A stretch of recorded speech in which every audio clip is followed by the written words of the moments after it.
go.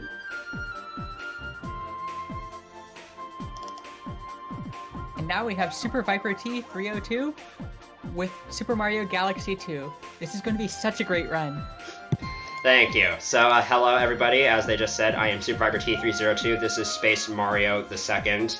And it's a comfy 3 hours of 3D and sometimes 2D platforming action. So let's get this late night crew hype started in 3, 2, 1, video games. Alright, so the way Galaxy 2 Any% works, it's very similar to how Galaxy 1 works and also how SM64 works. So you need to collect 70 stars in order to beat Bowser's Galaxy Generator, or to unlock Bowser's Galaxy Generator, and then from there you get the Grand Star to actually trigger the End Cinema, and that counts as beating the game. So this is in essence a 71 star run. And we just got this little prologue section here. It's about 2.5 minutes of just this. So if you've never played a Galaxy game before, this Luma is kind of important, because after he goes into Mario's hat, we will have the ability to spin, and you basically cannot beat the game without spinning.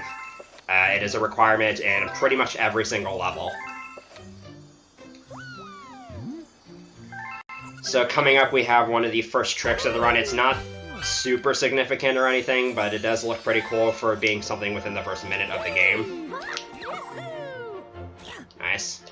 So what I just did there is a slope boost. If you land on a slope with a high amount of speed, and then jump off of it within the first few frames of actually landing on the slope, then you can maintain that speed during the jump, and you'll see me do that a couple other times in this game. Unfortunately, unlike Galaxy 1, you can't actually climb up slopes in this game. So there's not really any exploits involving that. And here we just kind of have a bunch of mashing through these text boxes. There isn't really anything exciting here aside from generic story exposition. As you probably noticed, there is a lot of downtime in this game, mostly from dialogue and or cutscenes, and that kind of contributes to this game's length, but I think the gameplay itself will make up for it.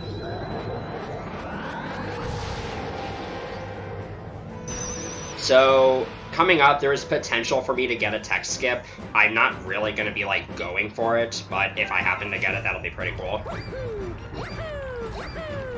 So, this second set of text boxes that these Lumas have, there's normally 4 of them, but if you lose a few frames on the first 2 and then get the third one frame perfect, which I'm not going to get, then you can skip that 4th one. It saves like half a second if you get it, but it requires a frame perfect input in 60 FPS, so I really just mash through it, and if I get it, I get it. And with that, we're going to be heading on to the first level in the game, Sky Station 1, and the action's going to kind of kick off right off the bat here. This is a very action-packed level. So on this first planet, you're supposed to go to the bottom half and then make your way to the top, but you can just kind of wall jump and spin onto walls like this. You'll see me use this a lot whenever I need to make vertical climbs, because you can gain so much height by just wall jumping and then spinning backwards. Also, standing still after that Luma's done talking to you prevents that cutscene from playing for like an additional half second. So yeah, a lot of depth to the different jumps Mario has, so you can see me do all sorts of parkour tricks throughout this run. But there's other cool stuff you can do too, like this. So that trick is called Luma Bounce. Basically, I do a homing ground pound, which I'll explain later, to bounce off that Luma and skip its launch star and just go straight to the planet that it normally takes you to. That only saves like 1 second, and if you fail it, you die and you lose a decent amount of time, but it's early on in the run and not terribly difficult, so it's worth showing off. And right there, I just collected my first Kama medal. I'll get more into what those are later as well. And as you just saw, backwards momentum is superior to forwards momentum in this game, like it is in every Mario game, so I can do stuff like that. And now it's time for the first boss fight of the game. This is Pee-wee Piranha. And what you're intended to do for this fight is spin at Pee-wee's shell like 2 or 3 times to actually break it, but you can just kind of break the whole thing with 1 ground pound, and so that's what I'm going to be doing here. So I stunned Pee-wee with some star bits there so that he wouldn't get away from me as quickly. I don't need to do that for the second hit because he takes longer to run away here. So it's a lot easier to get a quick hit. And there we go. So that is the first star down out of 71.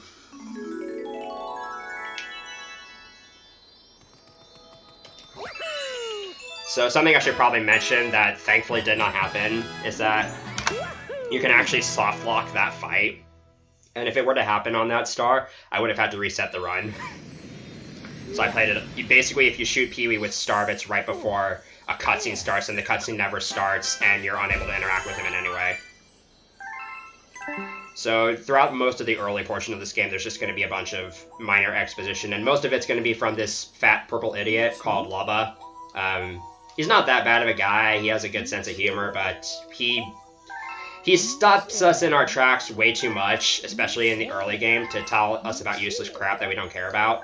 So we're going to call him Purple Idiot, because that's what he kind of is, and also for reasons I will explain at the very end of this run. Also right here, it doesn't matter if you select that's right or yes.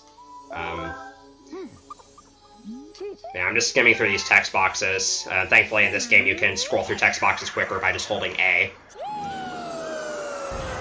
So now we have Starship Mario, which is sort of the hub world for this game.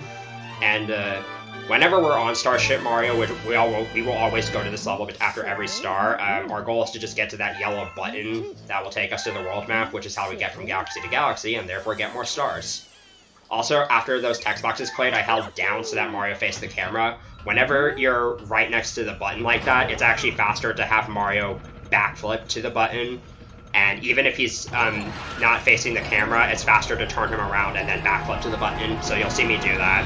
There are other situations that I'll get to when we get to them. But for now, we're going to be moving on. So we have two options to go to from here, but we're actually going to head back to Sky Station, and we're going to get Sky Station 2, aka the second main star. That's just what we refer to them as. Something else I should probably explain is that whenever I'm going to select a clear star, or a star that I haven't selected yet, or collected yet, I'm going to point my Wii Remote off screen like that and just mash A, and that'll allow me to sort of auto-select it. There will be instances throughout the run where I will have to manually point at the screen, but those are few and far between. So at the start of Sky Station 2, I have a pretty tight chomp cycle I want to make right here. I made it, nice. And this planet is a great example of how sometimes you have to sacrifice obvious movement options for time save. Like right there, you would think doing a long jump would be fastest, but due to the gravity of the planet, it's actually better to just do a single jump. So on this planet, I want to have pretty good movement because all the elevators in here are on cycles, and if I don't make any mistakes, then I can get through here with some pretty flashy movement. Alright, so when you collect your first 1-up in this game, you get a short little, like, 1-second text box, but it doesn't really matter that I skipped it there because I would have ended up collecting another 1-up later in the run anyways. So I unfortunately didn't get to show off the optimal movement, but I didn't lose that much time. I maybe lost like a couple seconds at best. So I just have a couple of flip switches to deal with. The rest of this star kind of speaks for itself. So I'll go ahead and talk about a pretty big time-saving mechanic and piece of tech that you'll be seeing me use throughout this entire run, and it's called landing cancels. So you're probably going to notice that every single time I land from a launch star throughout this run, you're going to see the camera sort of twitch and you're going to hear a click. Like that. That is me going into first-person mode and then exiting it as soon as possible, which cancels the 1-second landing animation you get when you normally land from a launch star and allows me to start moving right away, which saves about 1 second each time you do it, and that will add up over the whole run because you take a lot of launch stars in this game. Alright, this bonsai, though, can be somewhat tricky to get past. There is a second variant of landing cancel as well that you will only see me attempt at the start of most missions, where you can actually jump out of a landing animation if you jump within a 1 to 2 frame window, depending on the situation. But again, those are pretty much frame perfect in 60 FPS, so I probably won't get it more than like 5 times. And it's not useful on every single star, so I won't even be going for it that often. So now I'm going to go to Yoshi Star Galaxy, And if you are not familiar with this game, then you should know that Yoshi is the most broken thing in this entire game. Because with Yoshi, there is an incredibly major glitch we can do called infinite fluttering. And I'm sure you can tell just from that name how much potential that has to really break open this game. And you're going to be seeing a couple of interesting infinite flutter skips in this star. One of them, the main one in particular, is actually kind of difficult, and it's a pretty good reset point for some runners, because it saves 20 seconds but loses 45 if you fail it. So it's kind of it's sort of a high risk, low reward skip. But it's a great way to demonstrate infinite fluttering. So I'm probably going to need to focus here, because I actually have to be counting flutters for this upcoming skip. So here we go.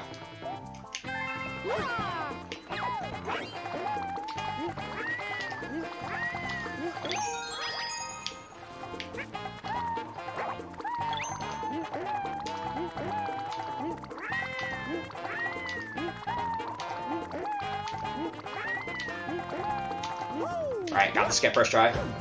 Alright, so now I'll explain what infinite fluttering actually is, because you've probably never seen that before, if you never seen a speedrun of this game before. Basically, whenever you do a flutter with Yoshi, normally there's this short, 1 second cooldown that you have to deal with before you can actually start fluttering again, which severely hinders your ability to chain flutters like that. But you can crouch in midair, and that cancels both the flutter and the flutter cooldown, and allows you to immediately begin fluttering again. So you can use it both for gaining distance and also for gaining height, like I am right here.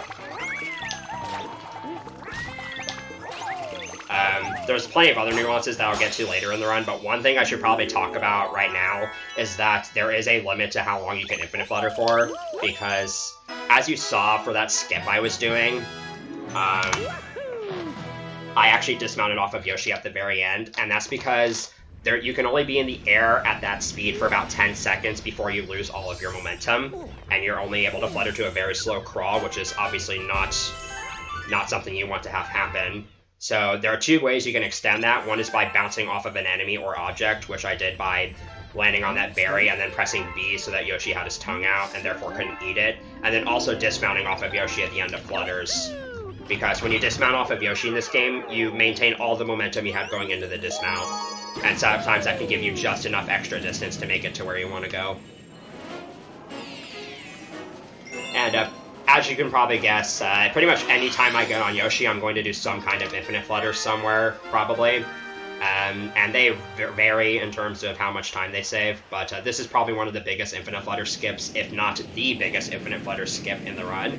Because in Yoshi Star 1, I skipped one planet and saved 20 seconds. Here, I'm going to be skipping the entire level and saving about a minute. This flutter, there's an awkward camera change midway through that I need to keep in mind. And the angles aren't exactly the easiest to figure out.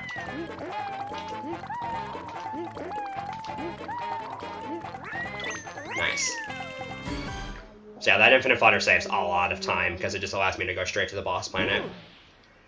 And now we get to fight Giga-Like-T2, which is the first pointer-based boss in this game. So, not fun when you don't have a cooperative sensor bar.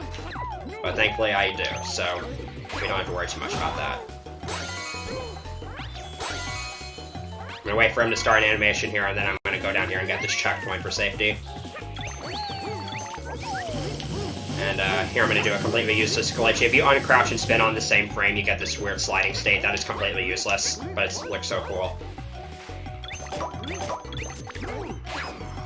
So what I just did there was a setup so that I could fire one Spiny at Giga-Like-T2 and then get another one in Yoshi's mouth so that for the start of this phase. So that way I can shoot the Spiny at him right now, and I don't have to wait for him to shoot out additional Spinies, which saves 10 seconds there.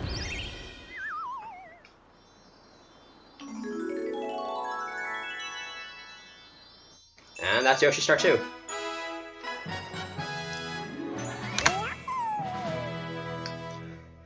So we're already 4 stars into this run in 13 minutes. That should be a good indicator of how long this run kind of is. But it'll be fun, don't worry.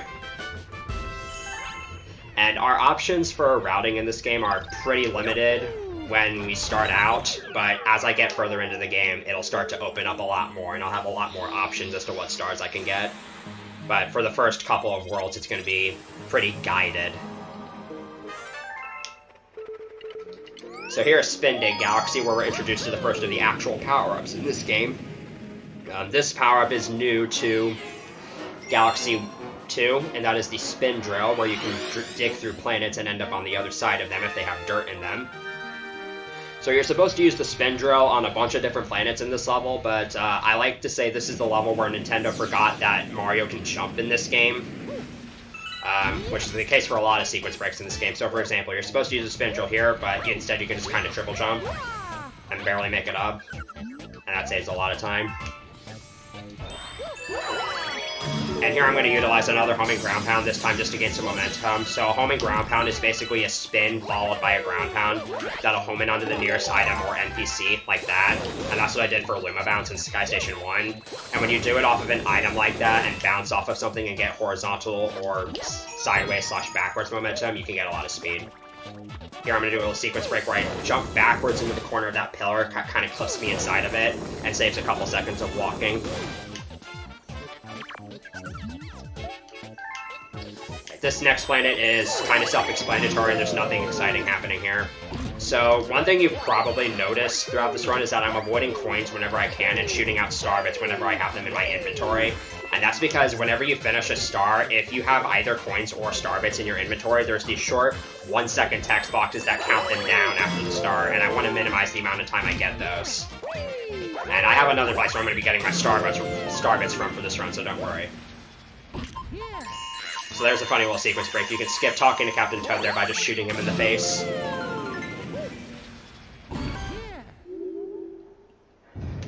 So this boss is Dig-a-Leg, and this is one of the first RNG points of the run. It's not terribly significant if you get good RNG versus bad RNG, but it can make a difference of up to a few seconds.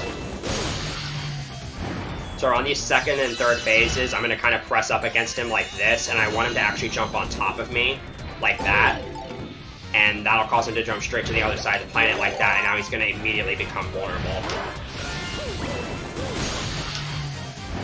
And I also want to keep those yellow Diggas alive if possible, because then he won't try to spawn any more of them for later phases. Okay, so I didn't get good RNG there, but I can back it up by just standing still like that. And get him to stop a little bit sooner.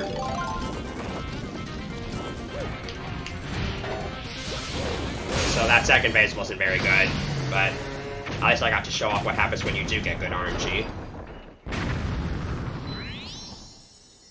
And here you could walk all the way over to the star, but I'm too lazy to do that. I'm just going to drill straight to it instead.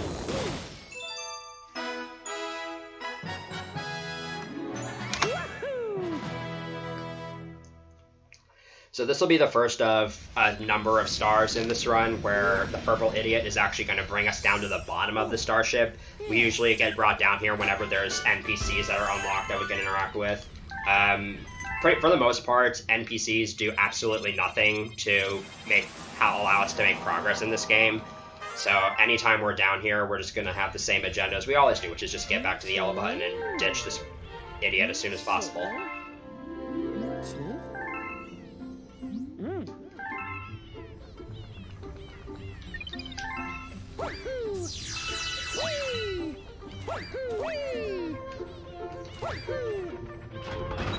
So up next on our agenda, we're going to go to Right Side Down Galaxy, which is where you get to experiment with switching between different gravity fields, primarily whether you're on the floor or on the ceiling. And there's a couple of pretty cool sequence breaks in this level that are mostly just poor level design on Nintendo's part and convenient object placement. And we'll get to those as we get to those. But this is a really, really flashy level as well, even if though it's pretty much all in 2D. So to start here, I have this really cool backflip that'll hopefully get me all the way to this flower if I do it right. And here I'm supposed to hit a lever that reverses the direction of gravity, but like I mentioned before, there is a conveniently placed item block right here that I can use to get all the way down to where all that stuff would normally take me. I'm gonna go for another slow boost here. Got it. And here I'm supposed to hit another gravity switch, but once again, these elevators are conveniently placed right next to where I need to go. So that's extremely helpful. And now we're coming up on this fire flower section where I have to break some boxes, and I'm going to go for some pretty tough box skips here, where I'm going to try to make it under these boxes without actually breaking them. Alright, that's the harder of the two. There we go. We got it. So, those box skips are difficult and really risky because they don't save that much time, and if you fail them, you get crushed, and when you get crushed in this game, it doesn't matter how much HP you have, you're just automatically dead. Also, yeah, you can kind of skip that entire section by just long jumping on that wall like that. You might think you're not supposed to be able to go out there, but you actually are, and the reason why we know that is because there are 1-ups in the 4 corners of that section.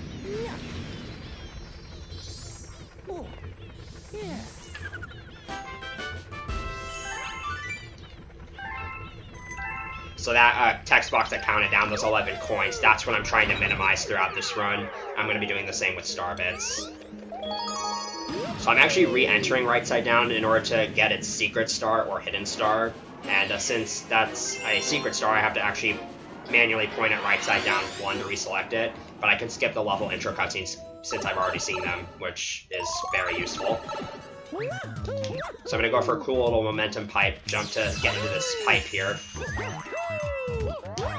Alright, I didn't fully get the momentum jump, but I was able to back it up with a wall jump. And that just skips another gravity lever. So if you're familiar with the trash blowing up minigames from Galaxy 1, this is a very similar concept, where you have to burn a bunch of boxes within a time limit. And this is pretty hard to do casually, but even in speedrunning, it's easy to do it within the time limit, but it's really hard to do it optimally, because you have to throw it in a lot of odd positions and angles. Alright, even with a couple missed shots, I still got a 12, which is really, really good. The best I've ever gotten on that is a 13 on the in-game time, and you can just barely get a 14. So a 12 is still really good.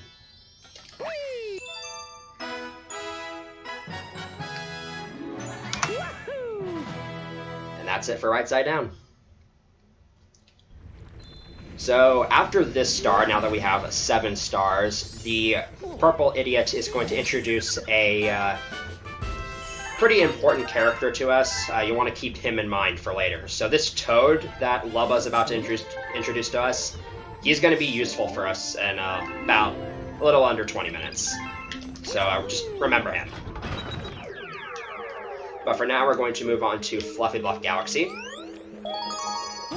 And this Galaxy is the introduction to a fan-favorite power-up in this game, which is the Cloud Flower, where you get 3 clouds that act as additional platforms that you can use to cross otherwise impossible gaps, some intended, some unintended. I'm actually going to be doing the Secret Star first here, which requires me to collect 100 coins in order to feed a Hungry Luma, and that does sound like a lot of coins, and for the first Hungry Luma mission in this game, it is, but there are 2 really good places to get coins in this level. Here I'm long jumping into that Cloud Flower so that Mario faces the camera so I can get some backwards momentum for the rest of that jump. So while I'm in this room, I'm going to grab this big coin, and each of these sets of coins are on a timer, and if I run out of time, then I actually have to ditch this star, because you're not going to be finding coins anywhere else. But fortunately, it's pretty lenient if you know what you're doing. And I want to leave this room with exactly 60, and I can get the remaining 40 on the cloud where the Hungry Luma is. Oh, missed. So the Cloud Flower is cool in speedruns because it has its own set of physics that makes Mario a lot floatier, and there's a lot of really cool tech you can do with the Cloud Flower. And I'll explain most of it in a little bit, but... so I'm going to feed these coins to this Hungry Luma, and it's just going to explode and transform into a planet because Nintendo logic. And this last part of the level is just a quick little tower climb, and this is going to utilize a lot of really important cloud tech. So I'm just going to let the movement speak for itself here and explain everything after I collect the star. So enjoy.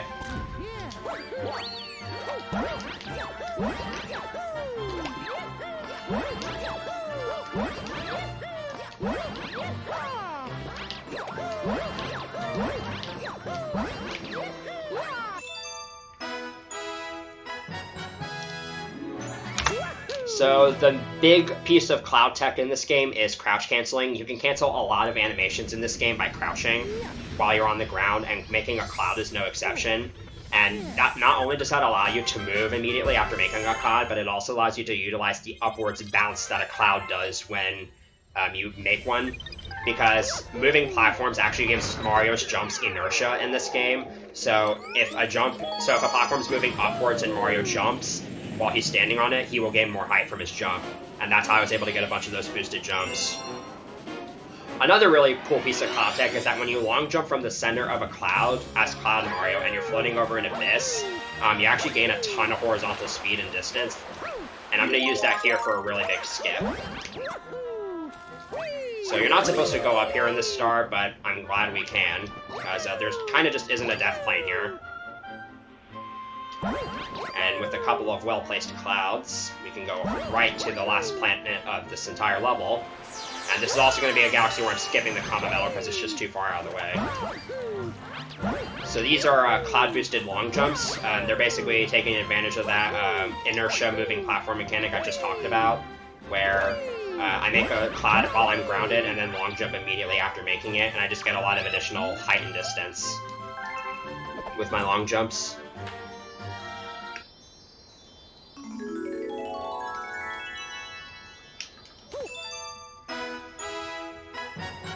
And there you go. So that big skip I did to get to that last planet also probably saved somewhere around a minute. And this is the first of several stars where whenever you get a star where you utilize a specific power-up, usually it's for the first time, but there are exceptions. Sometimes you're brought down to this little engine room where the purple idiot introduces these power-ups to you. And you can't really do anything here other than just stare at them, so we're just going to yeet on out of here and go back to the button like we always do. And this movement's kind of awkward because you have to angle that triple jump in a really weird way. So at the end of each of the 6 worlds in this run, there's going to be a castle boss level where we get a grand star that allows us to move to the next world. And they alternate between Bowser Jr. and Bowser levels, and they're all usually pretty difficult to some degree. So in this stage, Bowser Jr.'s Fiery Flotilla, I want to make a pretty tight cycle with that thwomp over there. And the movement here is super easy to die to if you screw it up, so hopefully I do not screw it up. And if I miss the cycle, I lose like 4 seconds.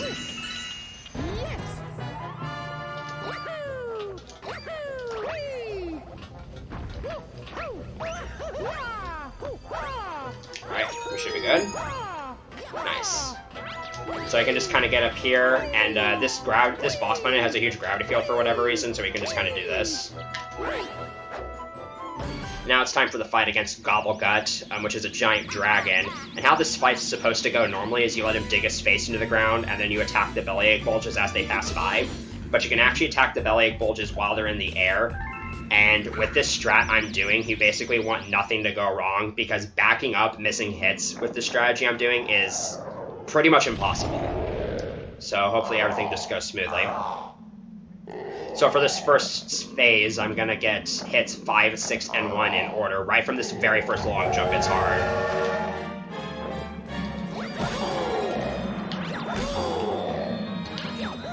Alright, that was good.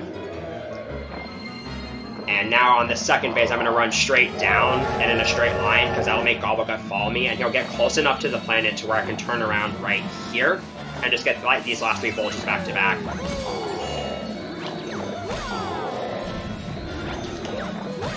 And that's a perfect Gobblegut.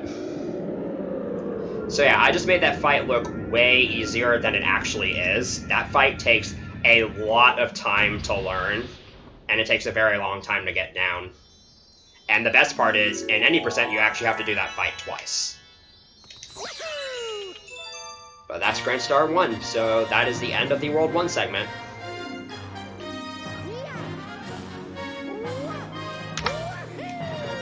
Now, unfortunately, we do have to deal with this somewhat extensive series of cutscenes and dialogue after each of the first 5 Grand Stars in this run.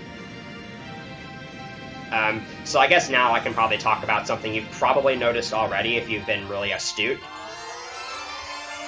And that's that whenever I collect a star, in the midst of the text boxes, you probably noticed this in-game time in the lower right-hand corner. It's on screen right now. So in-game time, that star took me 1 minute and 38.91 seconds. And that's what we use for ILs in this game, or also if you're just trying to learn this game and get good, those are good comparisons to use against top-level runners or intermediate runners to see what your average times are.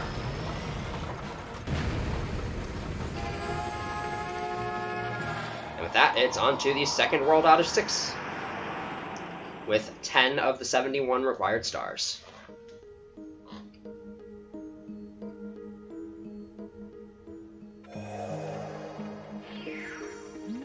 So first up is Puzzle Plank Galaxy. And this galaxy has a pretty popular song, but other than that, there really isn't much going for this level. Aside from a couple things I'll point out when we get to them. This level is pretty heavily movement-based as well. And, yeah, not much to say. It's kind of just mostly based around puzzles, as the galaxy name implies. Yes.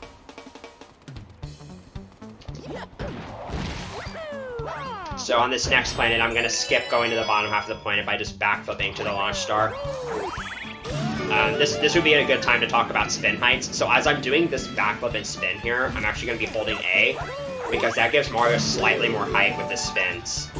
And that will sometimes make a difference as to whether or not certain jumps are doable. Another thing to keep in mind is that when you're playing as Mario, you actually want to be spinning with the Wii Remote. But spinning with the nunchuck, which yes you can do in this game, makes you spin lower. So for the most part, I'm just going to be spinning with the Wii Remote. And this section's really scary. It's super easy to get hit by one of these buzzsaws if you do the movement incorrectly. And you usually come really close to dying. And it's really scary, but we made it through. So now this planet is really weird because due to the way the gravity here works, sometimes you can get multiple hits on these puzzle pieces with a single ground pound, and we have no idea why or no idea how to replicate it consistently. But it can save time. Unfortunately, I didn't get anything there. You can sometimes get them here, but I didn't get any. It's fine though. It doesn't make it's not a huge time save. Now I just have to fight this little mini boss from Galaxy 1. Pretty easy fight here.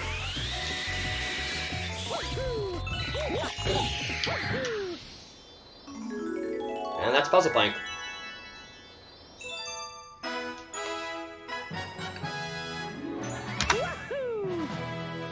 So after this star, the purple idiot is gonna have an unskippable world map sequence where he's actually going to introduce the grand world map to us, which is actually very useful for speedruns of this game. So whenever I'm going to eventually do some world jumping midway through World 3 and a few other points in the game as well, and it would be a real pain to have to actually backtrack through each individual world, right?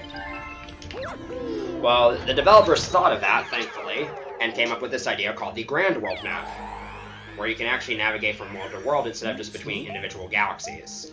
So let's say I'm in World 5 and I want to go to World 1, I could just zoom out to the grand world map and go straight from World 5 to World 1 instead of having to backtrack through each individual world. And you'll see that in play several times throughout this run.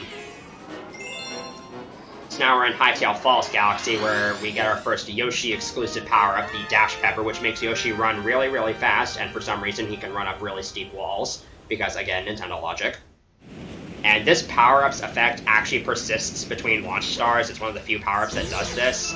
So the main goal of this level is to maximize the amount of time I have that effect.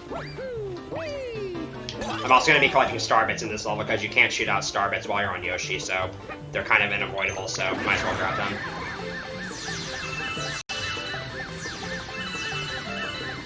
So on this next planet, I'm going to take the left path, which is a lot riskier. But it has an extra Dash Pepper I can grab. And again, since I want to keep this effect for as long as possible. That turn right there is extremely tight. And I'm also going to be grabbing this upcoming Dash Pepper a little bit late to, again, extend the effects. And coming up is a pretty weird Infinite Flutter strat. I'm going to jump off this platform as it's lowering while I still have Dash Pepper momentum. That's not a good angle at all, but I can save it. Okay. I was able to save that. So I'll just do the regular strat here, where you can just infinite flutter here. You actually don't need to crouch in between individual flutters here. You can just let the cooldown timer run. I need to...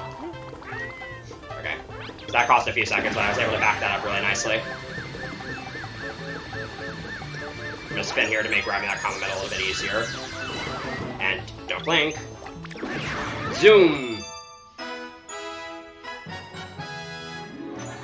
So recall back to Yoshi Star 1 when I said whenever you dismount off of Yoshi in this game, you maintain all of your momentum that you had going into the dismount. That is that logic applied to dismounting off of Dash Yoshi while you're going up a really steep slope, which can give you a lot of additional height and distance. And that makes that ending section of the level really, really cool looking.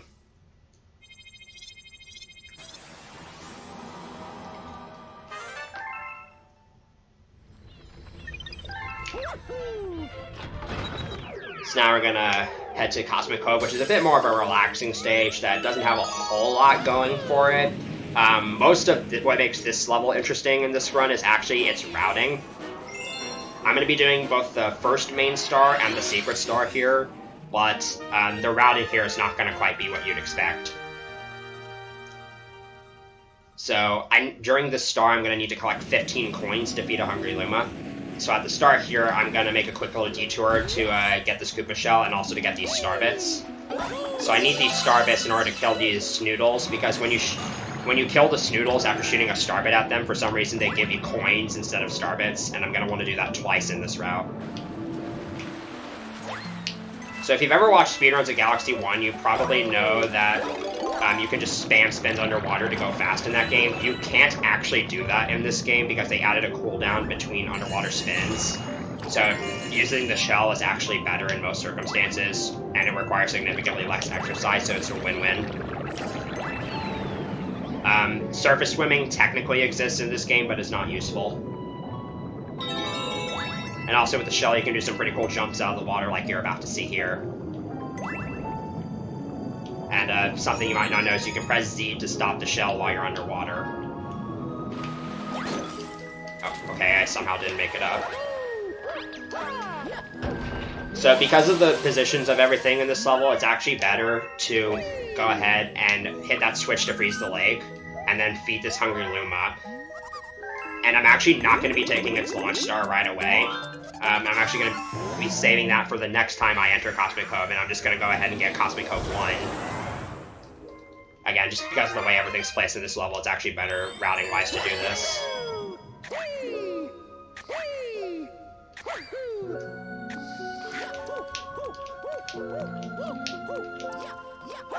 Please make it.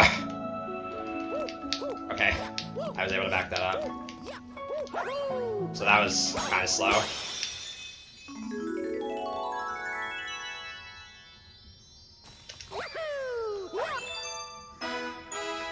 I thought I had enough height to make it onto that platform, but I didn't, unfortunately.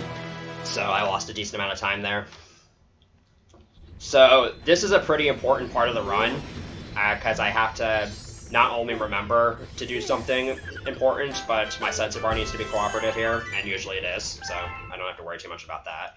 So I mentioned earlier that you can auto-select gray stars or non-cleared yet stars by just pointing your Wii Remote off-screen. I don't actually want to do that here, because if I select Cosmic Cove 2, I won't have access to the Hungry Luma's launch star. And I'll lose like 30 seconds because I have to sit through the intro cutscenes and then exit out. So all I need to do here is just remember to select Cosmic Cove 1 and we'll be good. And hopefully my pointer doesn't glitch out. It sometimes does that. But we're good. And the launch star is going to stay there. I don't need to feed the Hungry Luma again, so I can just make a beeline to it. So here's that little cooldown between spins I was talking about. I cannot spin underwater any faster than that. So as you can see, taking the shell is just kind of better on average. On my way there, I'm also going to be picking up some star bits. I will occasionally need star bits within levels to stun enemies, or just to fire them at various things. But I'll usually spit them all out by the time the level's done. So if you probably remember the bunnies from Galaxy 1, this is the only one in this game, and there's a pretty fast strat to catch it. That hopefully I do not mess up.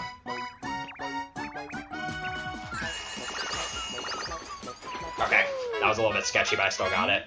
So you're supposed to hit that blue switch to freeze the lake, but for some reason, if you stun that bunny with star bits before you move, it just runs the wrong way, and you can catch it a lot quicker.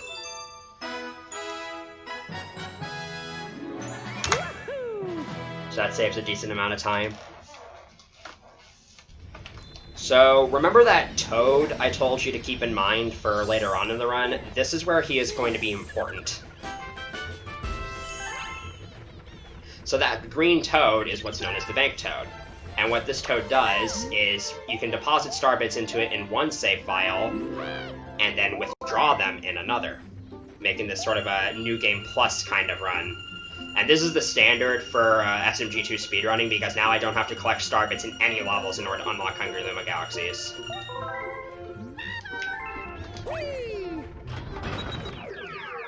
And although the process for unlocking Hungry Luma Galaxies does take a little while, usually these Hungry Luma stars are really, really fast, or just better to incorporate into the route than something else. And so it's worth going out of my way to unlock these.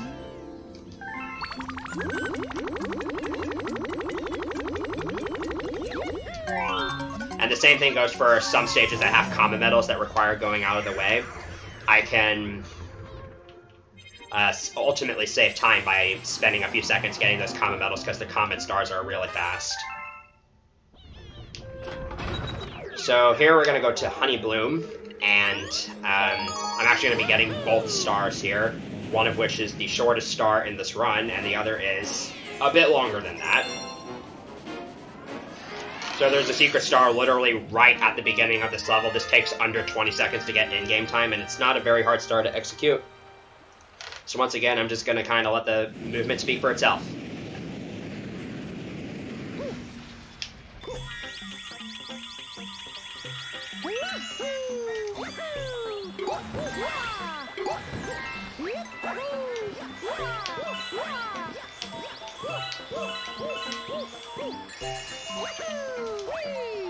Yeah. Pretty simple level. And obviously worth it to be in the any percent route. So that's going to be like a time that's like 16 seconds in-game time. So yeah, obviously worth unlocking Honey Bloom just for that level. So there's going to be a bit of an overlapping of events here. So because I just got Honey Bloom's secret, I'm brought down to the bottom of the starship to meet this bee NPC. But now that I have 15 stars, I'm going to get a letter from the Male Toad for Fluffy Bluff's Chimp Challenge, which I'm not going to be doing in this run because that takes forever. And so that will warp me directly from the bottom of the starship up to the Male Toad and save a little bit of travel time. And I'll be doing that one other time in this run. So now I'm actually going to re-enter and do Honey Bloom 1. This level is entirely in 2D and kind of revolves around the bee mushroom. I'm going to minimize the amount of time I spend using the bee mushroom in a few places, using some precise tomfoolery. The big thing I need to explain for this upcoming section, you're not normally supposed to stand on clouds and flowers if you don't have the bee mushroom or the cloud flower, but you have a few frames while you're on them to jump off of them. And I can use that to get through this upcoming section without the bee suit. This is really hard.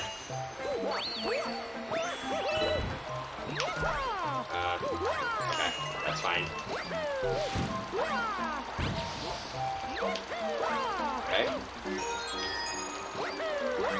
Okay, wow, I cannot believe I just messed that up.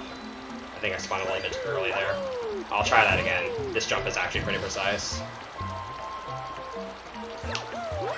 Okay. Okay. It would probably help if I had star bits to stun this enemy with, but... There we go. That was annoying, but still got it, whatever. So unfortunately here I have no choice but to use B Mario. In fact, I can't actually get through the section without him. So you just saw that I side flipped off that cloud there. If you hold Z when landing on a cloud and then just reverse the direction of the control stick and then press A, you can immediately get a side flip off a cloud for some reason. And right there I just take damage to get rid of the B suit so I can get through this section a little bit quicker. Okay, that somehow worked.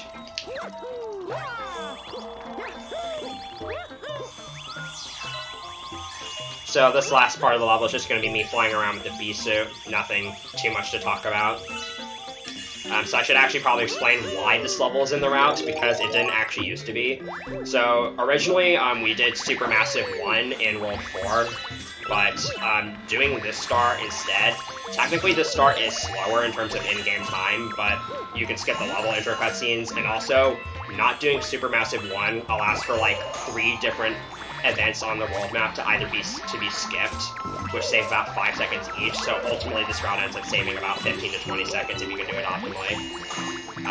As you can see though, it is a bit tricky to execute. This star is not exactly free, and unfortunately that was not very well executed, so I probably didn't get the time save from that, but either way, that's a really, really difficult level.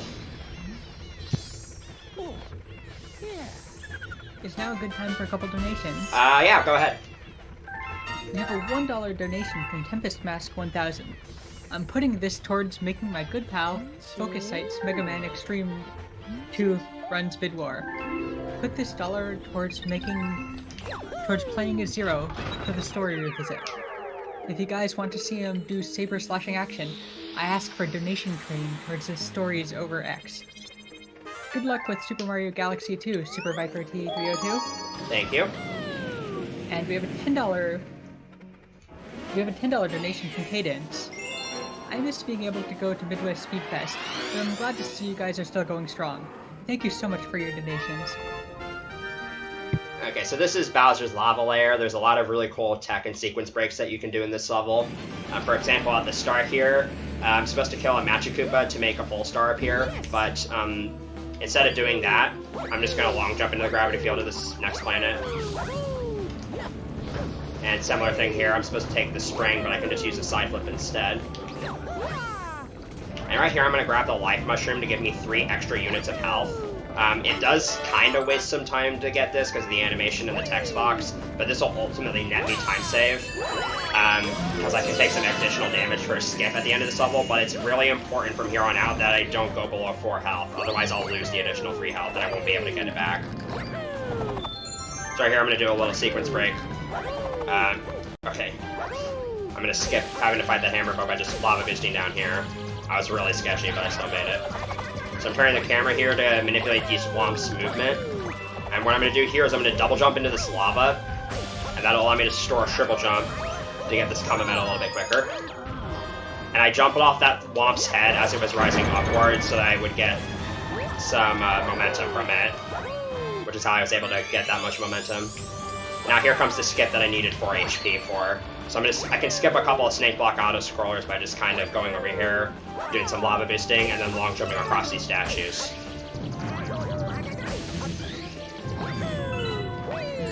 So when you bounce on lava in this game, and then land on the floor, you can actually, when you land on the floor after hitting the lava, you do this short little bounce. And after you land from that bounce, you can control Mario again. But if you do that short little bounce and then land in the lava again, the game will actually remember that you did that short bounce, and so it'll immediately let you begin moving again. It's really hard to explain, but that's basically what happened there and how I was able to long jump across those statues like that. And now I have our first Bowser fight of the run. Unlike other 3D Mario games, the Bowser fights are not particularly interesting or exciting in this game. There's hardly anything you can do to speed it up, especially in this fight. Basically, Bowser just summons a bunch of meteors, and then he punches the planet, and while he's trying to get his fist out, you can ground pound them into him. You do this 4 times, and the fight is over.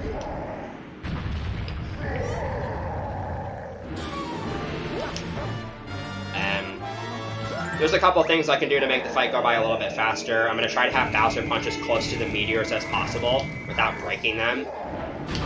And then I can ground pound the meteor at an angle that it travels the least amount of distance to Bowser's body.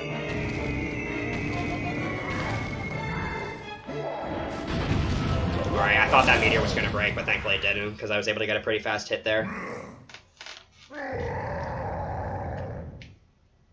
So for the third and fourth hits, before he punches, Bowser's going to do this fire breathing attack. I actually want to pay attention to where this attack ends, because that's where he starts aiming his next punch. So I can manipulate him into punching right away. And it's very, very important that you do not miss hits in this fight, because that loses about 20 seconds each time it happens, and that's a pretty big time loss, especially at my level in this game.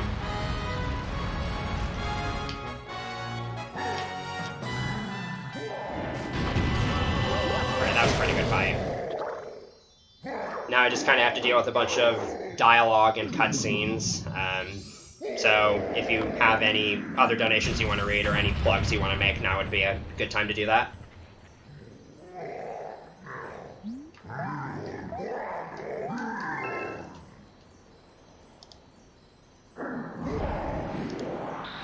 Okay, I guess there's nothing.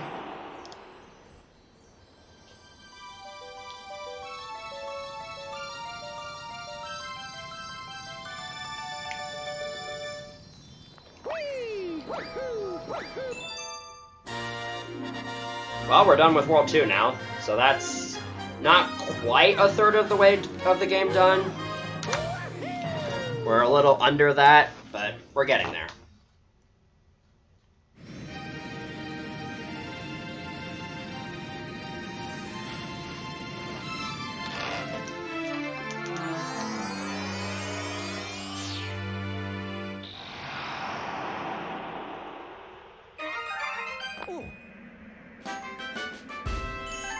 Now, we are coming up on where the run really starts to ramp up in terms of difficulty. So there's been some tricky levels and tricks before, but in World 3, mistakes become a lot more punishing.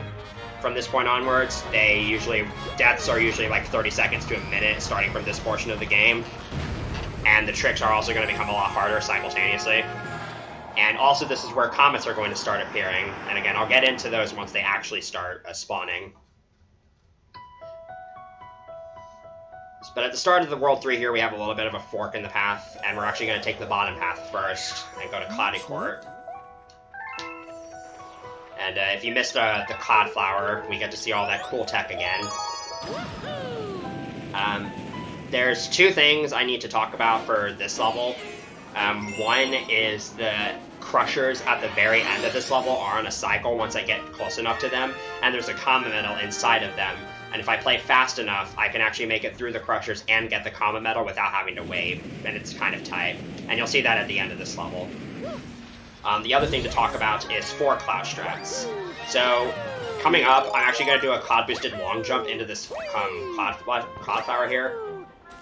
And that'll replenish my cloud stock, so I can use these remaining 3 clouds to cross over this gap. So I'm essentially using 4 clouds for a single maneuver, hence the name. So I want to be facing that drum so I ledge grab on it, and I can use all 3 of my clouds here to skip this launch star, make it up to this top platform here. Now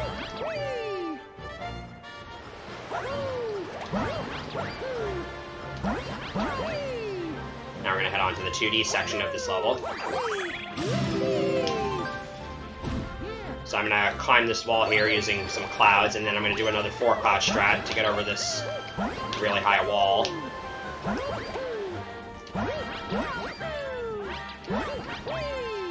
And we're coming up on the crushers here, so I have a pretty decent setup for getting the 1 cycle here, but hopefully this goes well. Might still be able to make this? No. So I was supposed to do a backflip as soon as I landed on the cloud, but unfortunately I mistimed it. And I got a single jump, and I wouldn't have been fast enough to make the cycle. So that was like 10 seconds. That's unfortunate.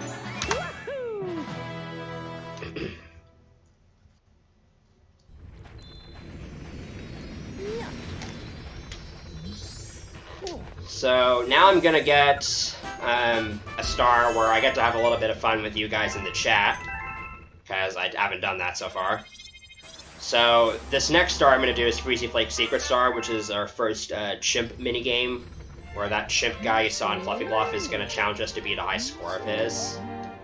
And the minigame duration time is fixed, and there's no way to stop the timer early, so I have to let it count all the way down, and it doesn't lose time to get as high of a score as possible. So if you want to guess what score I'm going to get, there are a few things you need to remember. For one, you can only guess anywhere between 500 and 900 points, because that's the acceptable range. And also, you can only guess in multiples of 10, so anything like 620, 730, stuff like that. And my rule is if no one gets it exactly right, whoever's closest, whether they overshot it or undershot it, wins.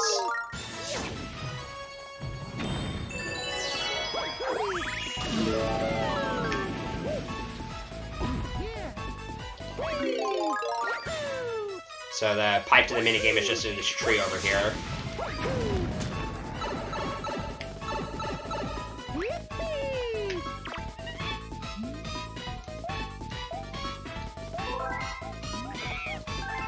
So, in terms of the kinds of patterns you can get from this minigame, they are fixed in a sense, but the rotation of them is this random. But once you know what rotation you have, it's consistent for the entire rest of the minigame, so I already know what the muscle memory I have for the rest of this is going to be. Also, I'm skating backwards. You can press Z while you're skating to skate backwards, and it does literally nothing to your physics. But it just looks cool, so I always like to do it. It's just kind of become muscle memory for me at this point. So at this point, I've already beaten the score, but again, I can keep going for as long as I want.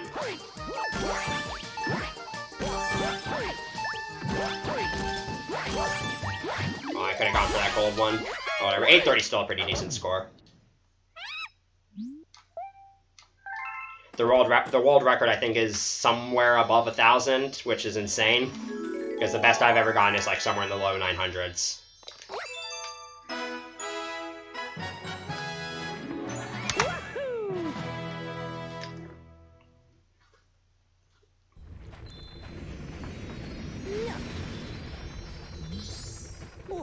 So, and if you missed your opportunity there or you didn't guess it right, there's going to be another chance later on, so don't feel too bad. You're just going to have to wait a little over an hour for that. But now I'm going to go back into Freezy Flake and get Freezy Flake 1, which is a pretty fast star. But there is one pretty important thing about this level, and that's that I'm going to be on a time limit for most of it.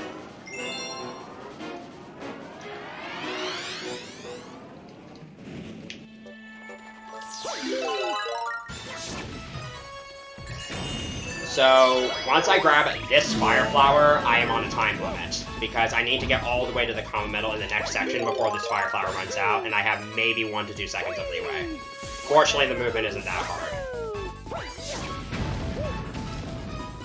Uh-oh. So, I should still be fine, but I'm probably going to be cutting it pretty close here.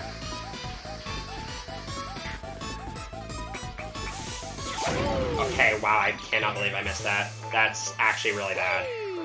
So now I'm gonna have to wait. Because now I have to get this Common Medal, and now I have to wait for the next Fire Flower to run out. That's actually a mistake I do not commonly make. But while I'm doing it, I can clear out some stuff. You could, in theory, get that Common Medal and then get all the way to the Bowser statue and blow it up.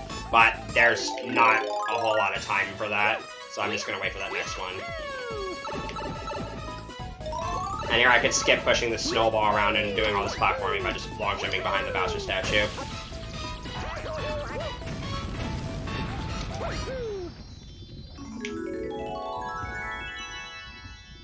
So yeah, that probably cost me about a little over 20 seconds. It is what it is, though.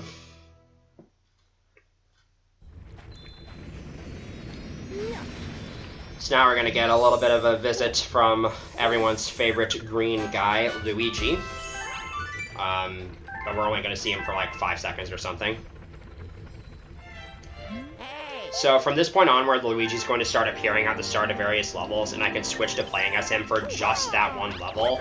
He does run faster and jump higher than Mario, but because he both talks to you before and after the level, he loses too much time for the amount of time he would save. And you can't switch between Mario and Luigi freely until after you've completed any percent, so this entire run is just going to be done as Mario, which is better, because this game is more designed around Mario anyway for speedrunning, which is pretty nice. So at the start of Funny Halls 1 here, I'm going to turn the camera a few times, because if moving platforms and objects are not on camera, they just don't move or update, with very few exceptions. So I can manipulate these first 2 platforms at the start of this section, so that I can make a much faster cycle than I would otherwise be able to make. It's still really tight though, and it only saves like maybe a couple seconds. Alright, so this is the tight cycle. And this does come at the cost of a checkpoint, so I'm gonna have to be pretty careful from here on out. So those first two platforms are on cycles. These next two platforms actually start moving when you enter a certain zone, so I don't actually have to like wait on them or anything. But you can skip waiting on most of them because again you can long jump in this game. And then there's this common metal platform, and I believe the way this one works is it starts moving until you enter the launch star, and then anything you do after that doesn't matter. Alright. And now we're here, and we get Yoshi, so you can probably guess what we're going to do. Also, this is the Bull Berry, which just eliminates floors underneath you that don't otherwise exist. I don't really need it here, I'm just grabbing it for safety. But you'll see it a bit more later.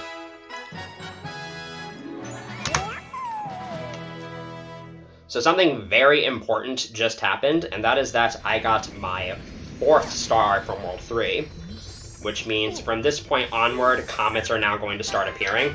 Comets are basically modified versions of galaxies that introduce some kind of challenge. And I'll get more into what goes into unlocking comets in a little bit, but for now I'm just going to be kind of letting them build up over the next few stars, and then I'll make a couple different backtracking sessions for them.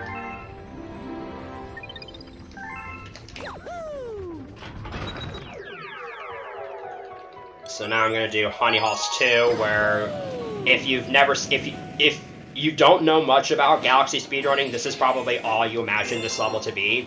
It's basically just a bunch of long jumps, because long jumping is the fastest form of movement when you don't have anything else to do, and there is nothing else to do in this level. Optimizing long jumps in this game, however, is actually harder than it may seem. For one, obviously you want to optimize your lines and cut in corners as much as possible, but the timing of your button presses also matters, because when you initiate a long jump from running, you actually want to press Z and A at roughly the same time so that Mario doesn't like crouch when he begins the long jump, and then he can maintain his momentum upon stopping. Also, when you're chaining long jumps, there's a small frame window where you have to long jump without losing too much speed. And it doesn't matter too much in most circumstances, but over the course of a super long game like this, it can definitely add up if you're paying attention to your long jump timing versus not. And this section right here can be pretty scary. If you get off your rhythm, it can be super easy to die, because you just kind of have to improvise, and it's really annoying. But we're good.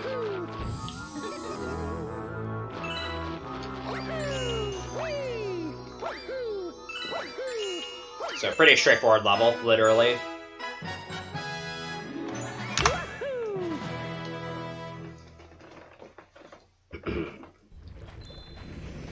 And next up, I'm going to actually go to Beat Block Galaxy, which is going to be the World 3 Hungry Luma. And this Hungry Luma feeding animation is a little bit weird, because for some reason, this is one of 2 Hungry Lumas in the game, the other of which you don't actually see in this run. Where the last star bit will always shoot out later than the rest of them. Which is actually kind of useful in this category, or in this case, because since you can move during Hungry Luma feeding animations, you can actually set up a backflip to the button and make it there a little bit faster. And that makes it a little bit easier. Another thing I'm doing when I'm feeding Hungry Lumas, hold on, let me wait, is I'm actually holding the B button during the dialogue. So once the dialogue is cleared and I'm able to actually start feeding the Hungry Luma, it will only start shooting star bits out if it's pointed at the Hungry Luma, which prevents time loss from not having it pointed at the Hungry Luma, and also prevents me from shooting out star bits accidentally. Beat Block is a very cycle-based level because there are yellow and green blocks that switch between them being active every 8 beats of the song. Although this level is still kind of just a bunch of long jumps, this time I have to actually be paying attention. And missing cycles here is bad because you basically just have to improvise, and it's not fun. That being said, I'm going to play it intentionally slow in this first little bit here, so that I don't get caught on these green platforms up ahead. Because that can sometimes throw you off. But now I'm going to go fast.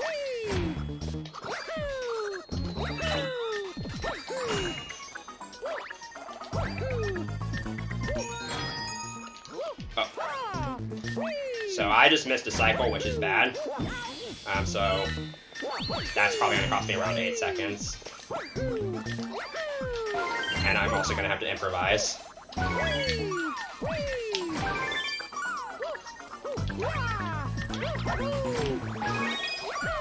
Alright. Didn't die at least. Yeah, missing a cycle there, again, means you have to improvise, and it usually loses around 8 seconds, so that's kind of bad. Whatever, though.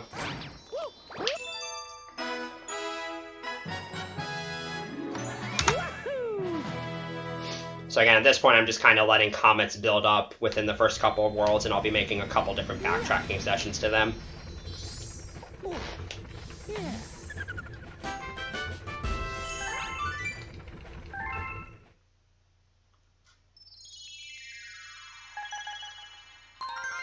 The next level on the agenda is going to be Tall Truck 1, which is actually a pretty interesting level because of the amount of strats there are in it. This is a really satisfying level to pull off optimally, but it's also incredibly difficult to pull off optimally, because it's super easy for mistakes to snowball and cost huge chunks of time. So on this first planet, you're normally supposed to climb this tree using Yoshi and the Blimp Fruit, but that's slow, and Mario happens to be very good at jumping and stuff, so we can actually just climb this tree without Yoshi, and it saves a few seconds, but it's kind of difficult. Especially this long jump right here. Nice.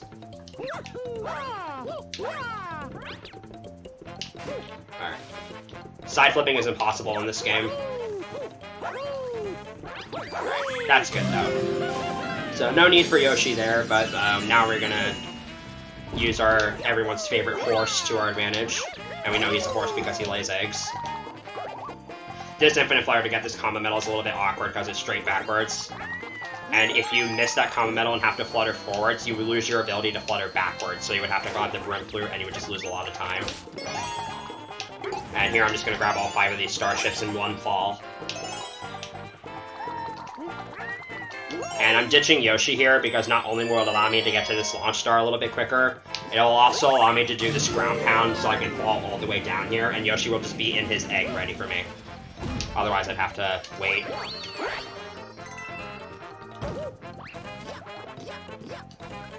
Unfortunately here, I have no choice but to use the Blimp Fruit to climb this tree, because infinite fluttering upwards is actually pretty slow. So, this section's pretty boring. One thing I should probably point out here is, right here, I'm actually going to be canceling the Blimp Fruit early by using the nunchuck, so I can keep the Wii Remote pointer pointed at that Blimp Fruit. And in the famous words of Carl Sagan 42, Yoshis are tools to be used and discarded, so yeet!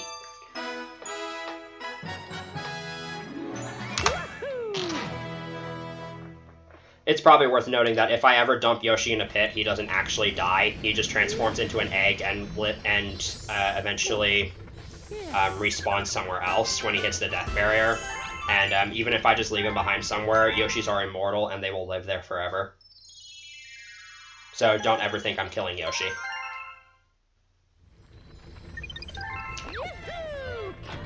So now we're actually going to begin our first comet. We're going to start with Cloudy Core Comet. So in order to unlock a comet in this game, you need the comet medal from that galaxy, as well as a certain number of comet medals total, as well as a couple other requirements that I'll get to later. I'm going to be collecting a total of 32 comet medals in this run, so if I collect a comet from somewhere, if I collect a comet medal from a galaxy that doesn't have a comet, it's to add to that count. So this first type of comet here is a comet where I have to deal with cosmic clones, which are basically Shadow Marios that copy your inputs frame perfectly. I can prevent them from spawning in this first section if I just barely touch the edges of these starships. It doesn't really... I kind of lost time by attempting it there, but you can actually get it through all 5 of those starships, but it's kind of difficult, and especially when you're trying to speedrun.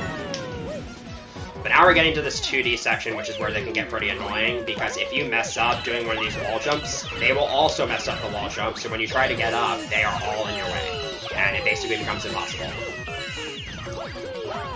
Yeah, Cosmic Clones can make backtracking pretty difficult, but we're past all the really hard parts now.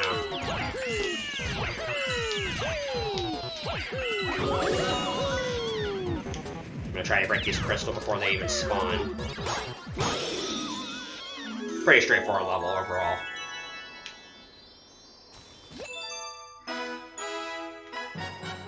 So I don't quite have enough stars yet to get to the boss level in World 3, and there's no other stars in World 3 I want to collect right now because they're all really slow. So I'm actually going to do some backtracking and get a couple of stars that I couldn't get earlier in order to increase my star count. So to start, I'm actually going to go to Puzzle Plank and get that level's comet out of the way. I'm going to use the Grand World Map to do that, so again, I don't have to backtrack all the way through World 2. I can just zoom out, go to World 2, and I'm already right next to Puzzle Plank. So, funnily enough, this comet unlocks every purple coin comet in the game, which is why I'm getting it now. But in order to get this star, I actually need to get Cloudy Quartz Comet, because that will unlock every Cosmic Cone Comet in the game, which this star is technically one of them. It's kind of weird how that works out.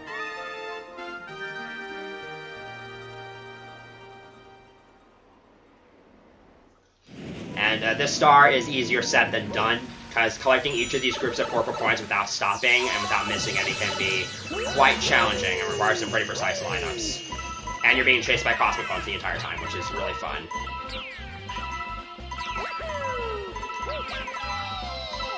So here I'm going to do some little bunny hopping like that. That just kind of makes Mario move a little bit faster, as opposed to just walking. Okay, that was actually executed perfectly. That's way harder than I just made it look to do. Ah, and I grabbed some star bits at the last second, which means I'm gonna have to deal with that text box.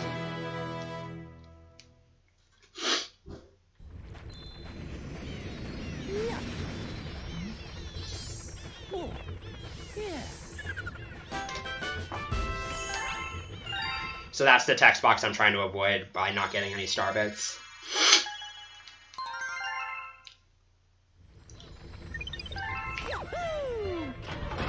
So the next few stars I'm going to get are back in World 1. And we're going to start with Sky Station's Comet. And hold on, I'm going to need to sneeze here. To the people in the Discord call, I hope I didn't just murder your ears. Just ignore how Nintendo spells speedrun, by the way. We all know it's incorrect. So this is a time attack comet where I have to complete this star within a time limit. It's also a shortened version of Sky Station 1, which is why I'm doing this star. A twist that Galaxy 2 puts on the time attack comets in this game is that I have 20 seconds at the start, as you can see, and that is definitely not enough. But there's a couple of clocks I can collect throughout this level that add 10 seconds to my time, such as this one right here. So I want to route these in whenever I can. And now I'm already at the Pee-wee fight again, so this Pee-wee fight should be the exact same as the first one, where, again, I'm just going to be ground pounding Pee-wee's shell instead of spinning at it like I normally would have to. Hopefully I don't get the soft block.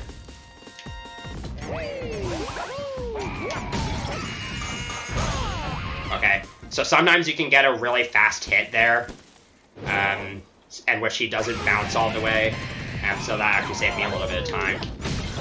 It's kind of random if you can get it, though, because it depends on when you shoot star bits at him, and if you do it.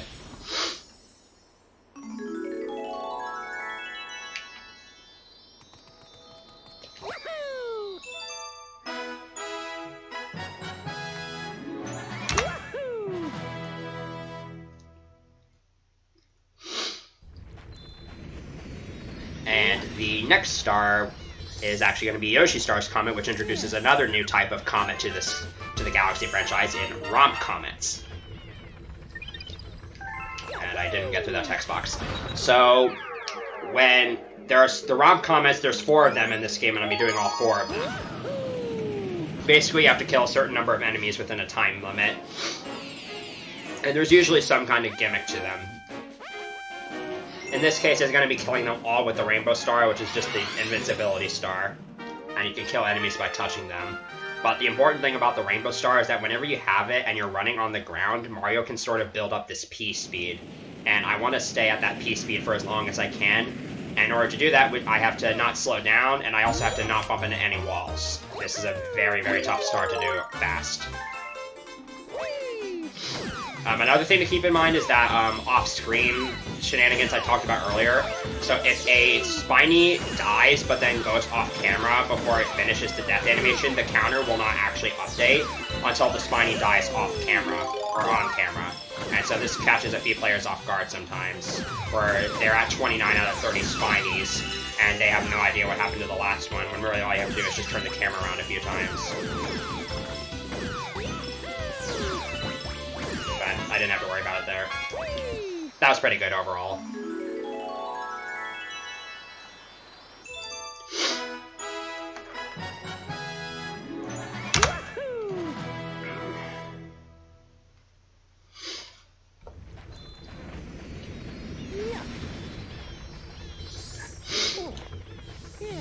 And there's one more star I'm going to want to collect. I technically have enough now in order to finish World 3, but there's one more I need to collect in order to have enough for World 4, and that's going to be Flip Swap.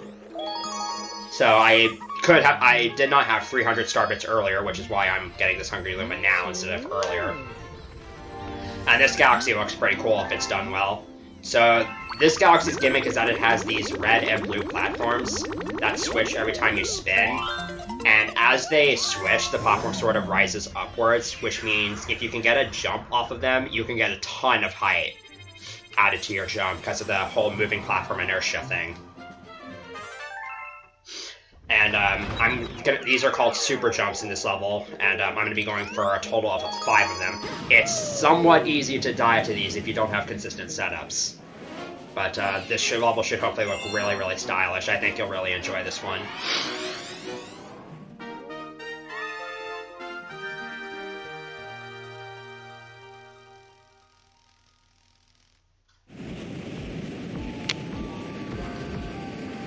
So here we go. This first one's probably the hardest one for me. It's super easy to die to. Okay, I messed it up, but I didn't die. There we go. So yeah, we just kind of fly over the whole level. The second one's not quite as tricky, but it can still be kind of finicky. There we go. And the last few aren't really that difficult. One other thing you can do is you can cancel a spin with a long jump or a single jump, which helps for moving fast while also transitioning the platforms whenever you need to. Such as right there. In fact, I can actually use that right here to long jump off this platform as it's rising up and get sort of a mini super jump. So that was pretty good. I didn't die, which is really all I can ask for in a marathon. And that was overall decently executed, aside from that one missed jump. That was beautiful to watch. Thank you. There's an even crazier variant of that 4th super jump I did where you can go directly to the star platform, but it's just really inconsistent. So I opt to do that 5th one instead. But if you thought that level was crazy and you thought the infinite flutters you've seen so far on this run were crazy, you're not ready for this, because this next level probably has the craziest set of infinite flutters in this run, and possibly even the whole game. So Bowser Jr.'s Fearsome Fleet is normally a level full of auto-scrollers and shooting bullet bills at glass cages to unlock areas of the level, but the entire level is basically one height, and you get Yoshi right at the start, so you can just kind of infinite flutter from beginning to end. And I'm going to be going for a flutter known as the question block flutter, which is one of the more precise infinite flutters in the run. And it's extremely risky because if you fail this infinite flutter, you don't get any checkpoints during the strat, so you die and lose pretty much a minute. And it saves very little time over the other strat, but it's not too bad once you get it down. So I will give this I will be trying this because it's a strat I do. And that's a jump cancel, by the way. That's me jumping out of the landing animation. So this first flutter I'm going to do is to this asteroid that for some reason has collision, and I initiate that flutter with a side flip because I can get more height out of every flutter this way. And I want as much height as I can get. And now I'm going to infinite flutter to a question block in the middle where the airships normally are. This flutter is somewhat tricky because it can be easy to overshoot or undershoot. But this is perfect. And now I'm going to need to focus.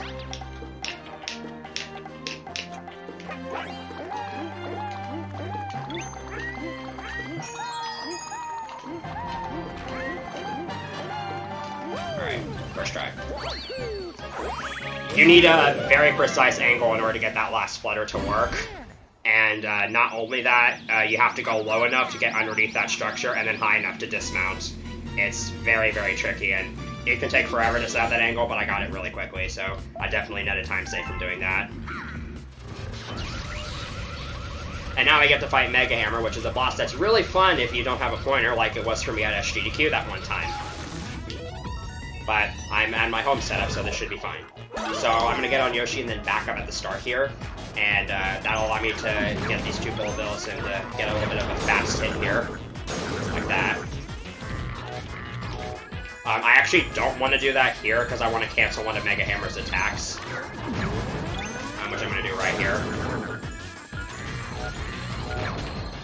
So when he's shaking his hammers there, he was getting ready to smash them together, which will lose a couple seconds. And right here, I'm going to lure 3 bullet bills over here. I'm going to use 2 of them to take out this back weak spot. And I'm going to get the 3rd one in Yoshi's mouth, and hopefully this will store through the cutscene.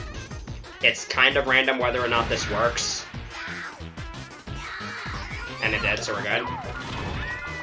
And here you're supposed to wait for Mega Hammer to lower the head so that I can shoot these bullet bills at it, but a side flip and a full flutter is enough to reach the hitbox, which is always active, and that was the perfect Mega Hammer fight.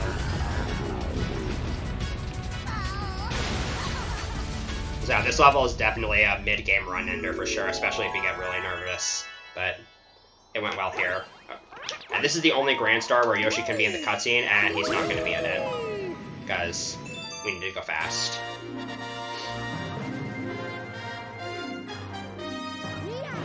So unfortunately, World 3 there had a lot of sloppy levels, but still going pretty strong.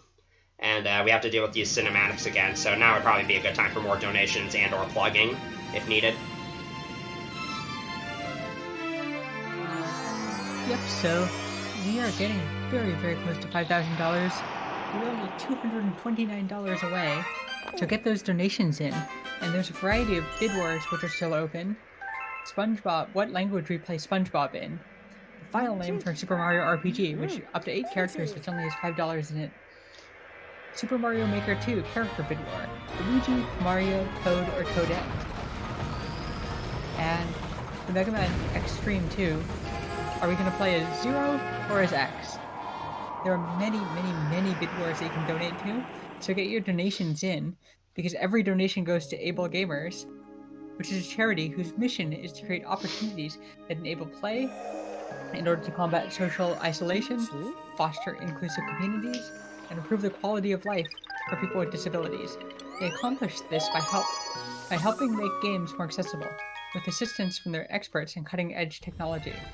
Able Gamers is only able to help others when generous people like you give donations, large or small, to enable us to keep giving controllers to people in need. 94% of every dollar donated to Able Gamers goes directly towards helping support gamers with disabilities, which is one of the best ratios in the world according to Charity Navigator.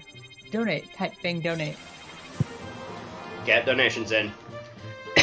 So at the start of World 4 here, the game wants you to go to Supermassive, but it also gives you a fork in the road to where you go to Sweet Mystery. So if you remember the last level and how I was just a bunch of infinite fluttering from start to finish, this level is basically the same thing, but not as scary. Most of the flutters here are pretty simplistic in terms of what they accomplish. They mostly just traversing distances faster than you otherwise would by just platforming. This first flutter is going to be kind of tricky though, because I'm going to be doing it with a blind angle. I'm not going to be changing the camera. So let's see how this goes. Alright, this is a pretty good angle. Hopefully I can get this to go all the way over to the Comma Metal platform. Alright, I'm going to have to stop it a little bit early, but that's fine. And I'm starting most flutters with a shake because that allows me to start the flutter with a little bit of extra acceleration. Like that. So this last flutter here, I'm actually going to be skipping a launch star where you would have to stand on all these flip switches. This flutter can be pretty scary because if you somehow fall during this flutter, then you'll actually land on an invisible floor instead of dying, and it can usually take like up to 20 seconds to find a ledge you can actually fall off of. But we're good. If you want a really cool IL run of this game to watch, you should check out Pato's IL run of that star, because it's really, really amazing how what you can do when you bounce off of objects to reset the infinite flutter timer. And the thing with infinite fluttering in this game is that it's really difficult to get the rhythm down, but after a while it just becomes muscle memory. As you can see, I can do it for many times just on end. It can be easy to drop a flutter or accidentally press Z and A in the wrong order and dismount off of Yoshi, which is bad because 99% of the time you're above a pit. And then once you get the rhythm down, it just comes down to what angles you need to hold. Anyways, enough rambling about that. Now it's time for Flipsville. Flipsville is a really cool galaxy in speedrunning, especially this first star, because there's 2 different gravity exploits I can do that allow me to skip basically the entire level. Yes. So here I have to wait for this guy to get out of the way, and then I can backflip onto this ball. And, not make it all the way over there. Come on. There we go. I can actually make it all the way over to the common metal here. And, whoop! I can just kind of long jump straight to the second plane and get pulled in by its gravity. And that actually unloads a kill plane, so I can get on top of this roof here. And then backflip, slide off this roof, and get a little bit of backwards momentum. Which makes it so that once I get close enough to Glamdozer's planet here, I can just spin and enter its gravity field, and skip basically the entire level.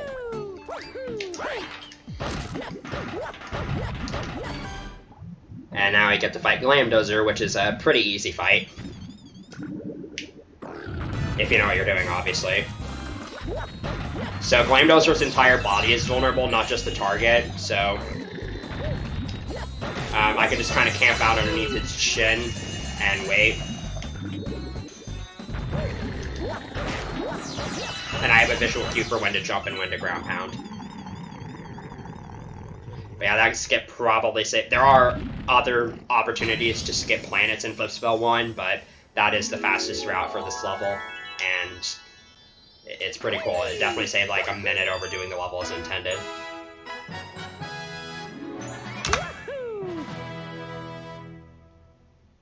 So, one thing I didn't mention, there's 2 things I didn't mention about comets in terms of spawning them earlier. So, first of all, you need to have all the non-secret stars from a galaxy before a comet can be spawned. And also, with very, very few exceptions, none of which apply to any percent, you need, after you collect all the main stars, you need to collect at least 1 star from another galaxy in order for that comet to spawn. So, Sweet Mysteries Comet, I collected the main star, but it didn't spawn until I collected a star from another galaxy, which in this case was Flipsville. Also, this is the first of 3 mail tub letters that give me 50 star bits each, and this will count for 150 of the star bits I need. So I'm going to be kind of going back and forth between Sweet Mystery and Flipsville until I have everything and the comets cleared out. So now I'm going to do Flipsville 2. Nintendo did not try at all to keep you from skipping the spin drill on these first 2 planets. It is actually hilariously easy to do so. For example, here you're supposed to use it to go all around, or you can just kind of jump around this wall. Yes. Like that. Super easy. And then you can wall jump on the structure for no good reason.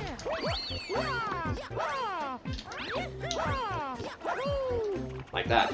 Alright, really tight movement I have to do here. I didn't get it. So I just missed a cycle, which is going to cost like 8 to 10 seconds, I think.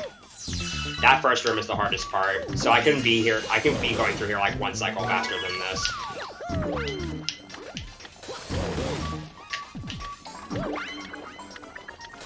I hope I can still make this. Alright, that's fine. This part's kind of half auto-scroller, half cycle-based.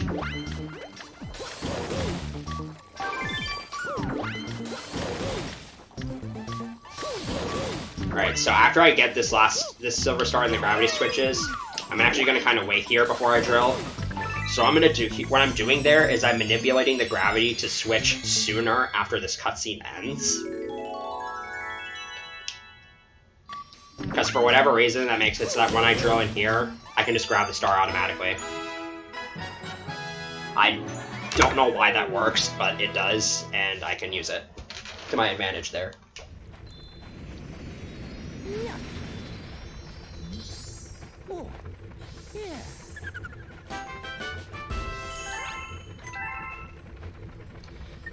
So now I'm going to need to get a star from another galaxy in order for Flipsville's comet to spawn. Luckily, Sweet Mystery's comet is right here and available for the grabbing. So Sweet Mystery Comet is going to be one of the few stars in the run where I'm going to need Yoshi, but I don't actually need to Infinite Flutter unless I somehow fall off. And this star is still really, really difficult because Yoshi walks really, really fast. So I want to stay on the ground as much as possible in order to have optimal movement. But that makes collecting the purple coins without missing any and without slowing down really difficult. So I'm probably going to be quiet for most of this level so I can focus. One other thing is whenever I jump, I'm going to double tap A so that Yoshi does a short flutter and doesn't stay in the air for as long. Already missed a purple coin there.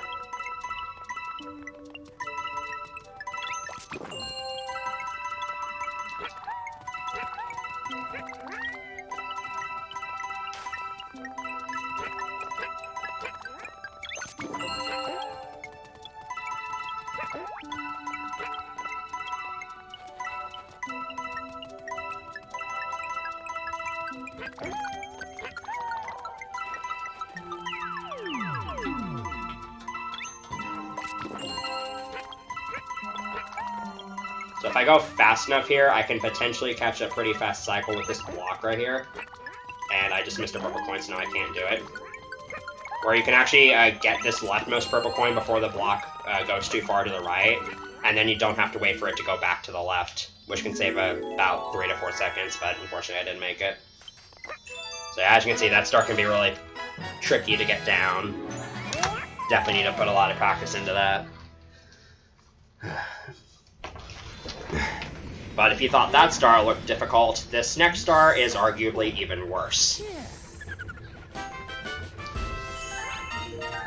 So, Flipsville's comet is going to be collecting 100 purple coins in that room with the 2D gravity switching and all that, which makes this level also very cycle-based, which means it loses a lot of time to screw up, and it's also easy for mistakes to snowball.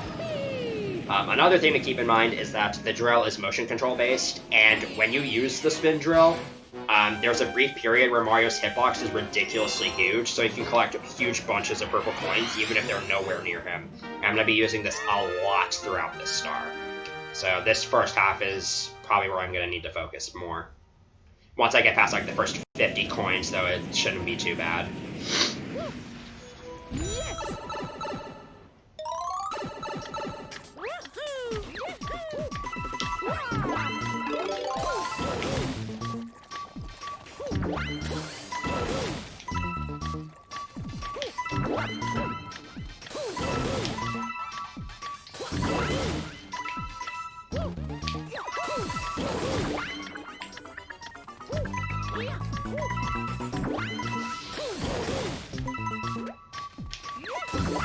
Oh no, that's bad. So I missed that one purple coin in that room, so I'm gonna have to go back for that. So that's a really big time loss. There we go. But it should be smooth sailing from here. Hopefully. The fuzzy cyclones here are now gonna be really weird. Actually, no, this is gonna be fine.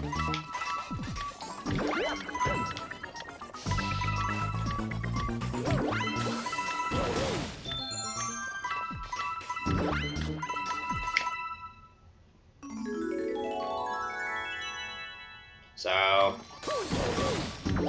just to give some clarity, I lost about 14 seconds to my gold there from that one mistake, which again just goes to show how dangerous that star can be with that route I'm doing. But that's it for those two galaxies.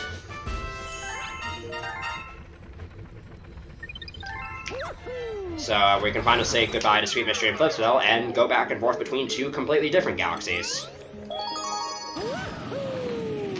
So our next stop is Chompworks 1. This star has a lot of auto-scrollers in it, but this level still has a lot to take in, and it does give me access to 2 fast stars, so even with how long this level is, it's worth doing.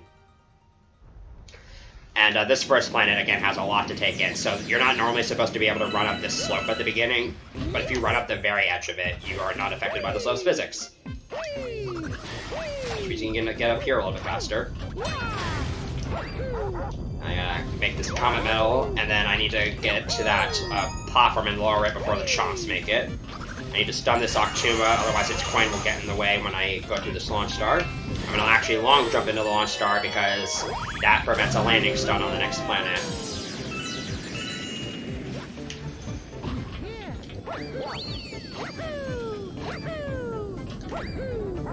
And on this upcoming planet, this is a strat that, so normally you can't lower the seesaw right away, but you can just barely touch the very left edge of it and get it to lower just enough so that this first chomp can actually make it on.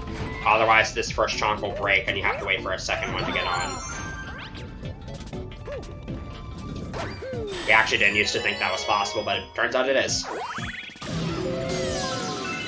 Unfortunately, on this planet, you cannot get to this platform and lower it in time for this first chomp to make it on. It is just not possible. Unless you use a second player, because then the second player can actually hold that chomp in place. For those who don't know, if you use a second player in this game, they take on the role of an orange Luma, and they can kind of stop enemies, grab star bits, grab coins, all that stuff. And that can save up to about like 10 seconds on this level, but it's not useful anywhere else in the run, pretty much. It's really hard to use two controllers at once, and there's no one who will play with me, so this entire run will be done 1p.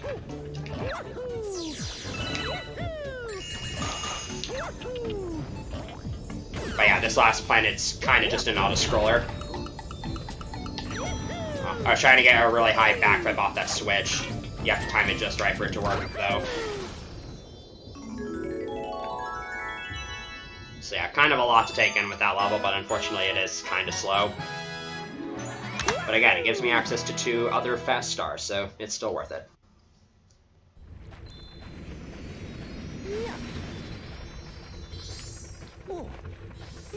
So now it is time for a revisiting of everyone's favorite power-up from Galaxy 1, the Spring Mushroom. Fortunately, we do not have to see it that much in this level because you can skip it for the first 2 planets, since, again, Nintendo is very good at making games. You can actually skip it for the entire level, but it's faster to take it on the last planet. But there is one crucial thing I need to point out about this level that's important for people at my skill level. There are moving elevators on the final planet, but they are moving while you're on the first planet. So there is a cycle I can make at the end of this level that's about 5 to 6 seconds faster, but it requires extremely good movement on this planet if I don't get a jump cancel right here. And I didn't, so hopefully this goes well. That might be fast enough. This second planet, it doesn't really matter. So there are some planets where you can't actually go into first-person mode, so you can't normally do a camera cancel, and this is one of them. But you can actually still get a camera cancel if you go into first-person mode on the first frame you land. Also, when you spin with a nunchuck in this game, you can spin sooner after wall jump, which is what I'm doing there. Alright, so let's see if I can make this cycle. I'm probably barely on pace to make it if I am able to make it. I have to play really well here. It's really tight to make, and it's also really hard to stay on it if you do make it. Okay, so that killed it right there. You basically can't afford to make any mistakes. I have missed a lot of cycles this run. It doesn't matter too much, but it can be nice to have that additional boost.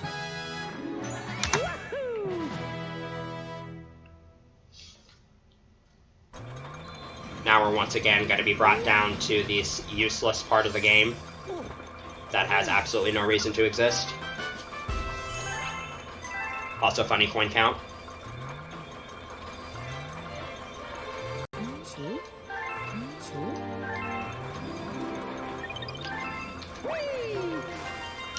And now we're going to be going to Starshine Beach Galaxy, which is sort of an attempt to pay homage to Mario Sunshine, if anybody cares about that game. And this is one of the few open world galaxies in this game. In other words, it's not necessarily linear based, and everything kind of takes place on one gigantic planet. And so for this first mission, which is a Silver Stars mission, you can kind of do it in whatever order you want. And yeah. And also you get Yoshi, who doesn't dissolve when touching water in this game, so we can do some pretty cool stuff with him.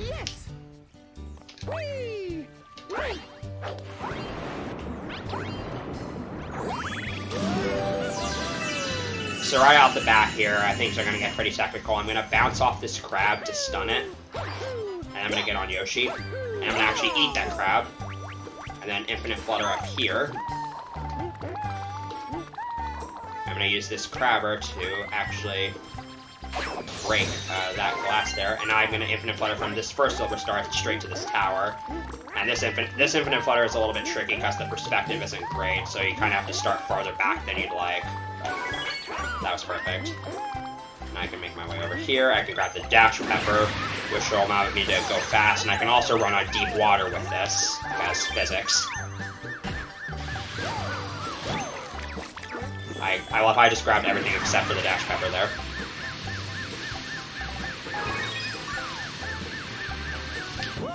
Alright, I got that ending strat.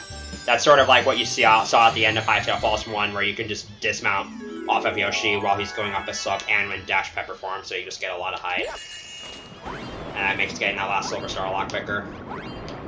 And this Comma Medal is somewhat out of the way, but it unlocks one of the fastest Comma Stars in the run, and one of the last ones I'll actually do. So it'll ultimately end up being worth it. It wastes about 10 seconds to get it, though.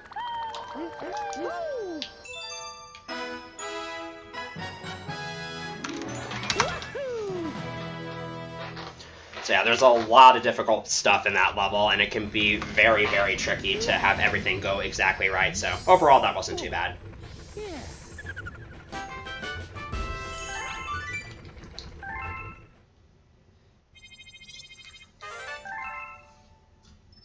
And so up next on the list is going to be Starshine Beach 2, and this is normally a pretty long and convoluted level, because you have to go pretty much all around the level in order to be able to use the Cloud Flower to actually climb up this tower and get to the star.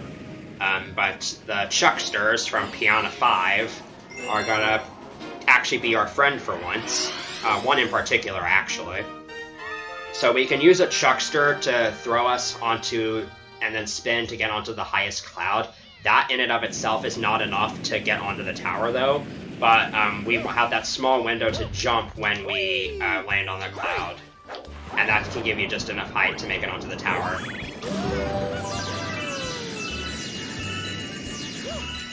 So this first part here is just going to be me making my way over there. And while I'm on the way, I'm also going to be turning the camera here, just to get the clouds off camera for a little bit so that I have a bit more of a favorable cycle. And I should be able to just long jump right into the Chuckster. And make it.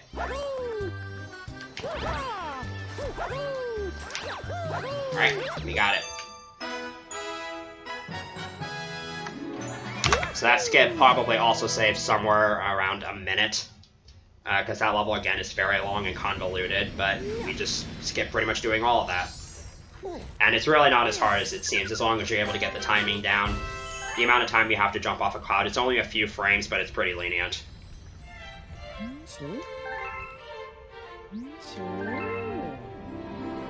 Again, Purple Idiot bothering us with stuff we don't care about.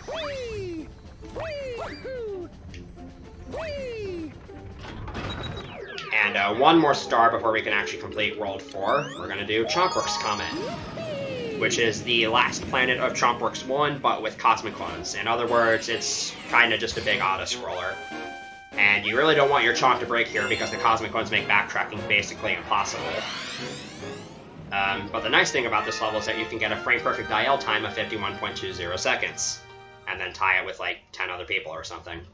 Which is not really RTA viable, but you can get at least close to it. And I'm not going to be going for that here. The only major strat here is that if you break that Chomp at roughly the same time the Cosmic Clone cutscene starts, the next Chomp will spawn a little bit sooner.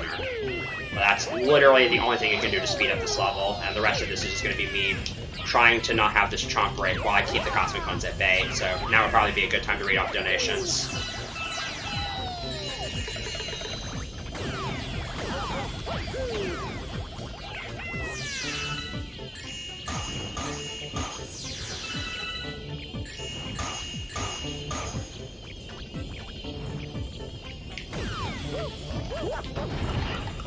Alright, we should be home free from here.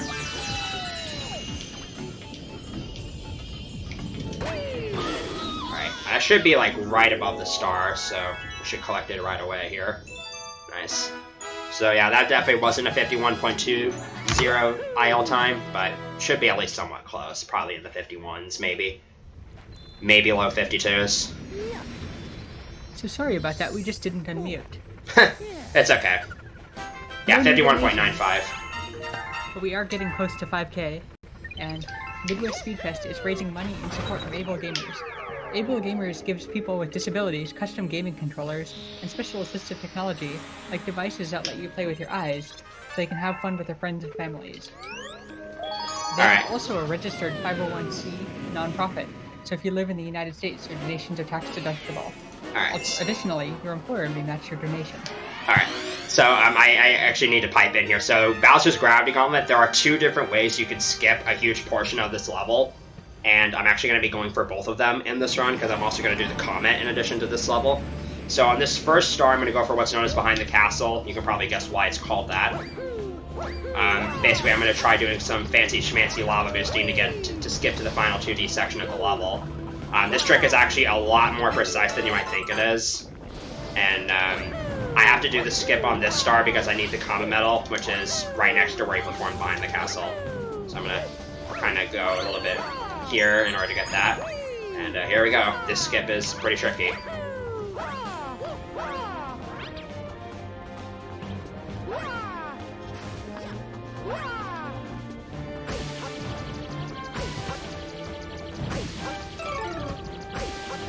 Alright, we're good. So it might not have looked like it there, but you actually need to be a very specific distance away from the castle in order for that trick to work, otherwise you'll just die.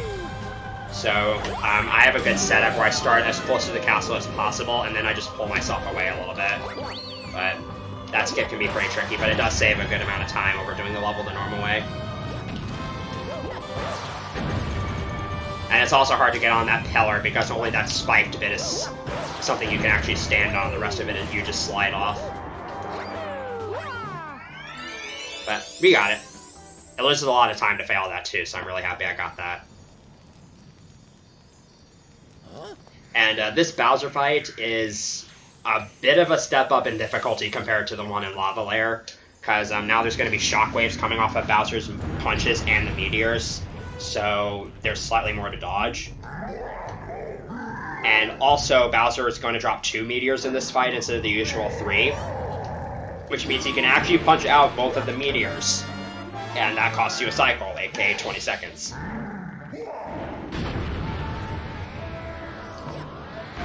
So after I spend this incredibly difficult time dodging Bowser's attacks here, he's going to spawn the 2 meteors, and I'm going to go for something known as a punch cancel.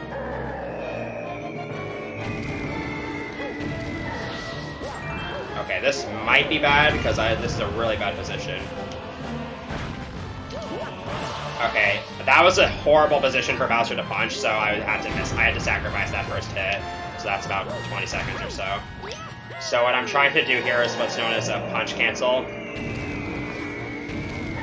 So I'm going to actually wait to get this first hit on Bowser.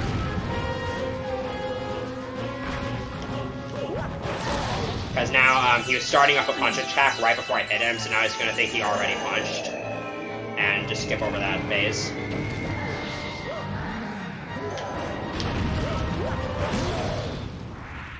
Right there I did a little bit of a fast meteor strat, where you can get the ground pound into Bowser a little bit quicker. I don't have to do that punch cancel for any more hits, by the way. One thing that is worth bringing up in this fight, it's not necessarily as relevant here, but it can be more relevant in the final fight. Bowser's shell can actually deflect the meteors. And so, it seems like his shell's hitbox grows with each fight, so by the Galaxy Generator fight, a hit that might have looked like it works on this fight will probably bounce off of his shell in the Galaxy Generator fight. And that can be really annoying. That's it for that fight. So yeah, I got to show you what happens, how much time it loses to actually miss a hit. This run has not been very good so far, but I hope it's been entertaining at least. You've been doing a wonderful job. Thank you. This is just like, this is going to be like a little over 2 minutes behind my PB out of World 4. By the way, for anybody who is wondering, my PB in this category is 3 hours and 58 seconds. I am 2 seconds, I was second place for a little over a year, and then Hardcore Gaming 07, who is sort of a up-and-coming runner, bopped me by 2 seconds like a week or two ago. And the world record is a 2:58:39 by Nemi, who is sort of the god of this game. And we're coming close to being able to matching him, but we're not quite there yet.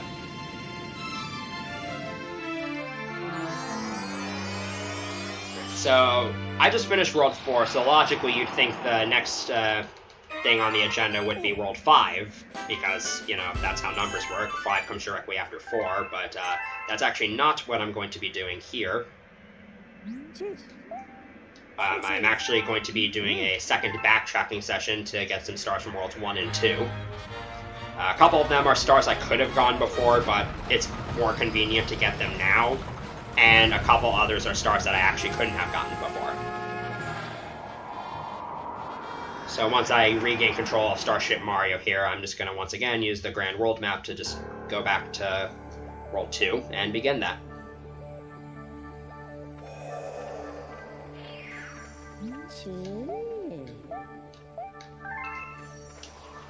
So the first level I'm going to do once I get to World 2 is Boulder Bowl 1, which we used to do as the 15th star in this run, but we have now moved it here for reasons I will explain later. This star has a pretty neat gravity exploit I can do, where I can skip from the first planet directly to the third by just jumping to it, and skip a planet that involves killing a bunch of enemies that takes forever to do. The method I'm going to go for here is fairly new and just recently been implemented into runs. You can do a spin jump onto a ramp to cancel its effect. Normally it just launches you offwards, but if you spin jump onto a ramp, you can just roll on it normally, and then that allows you to jump off the ramp. And I'm going to use that to get the skip a little bit faster. But I risk accidentally taking the ramp in doing this.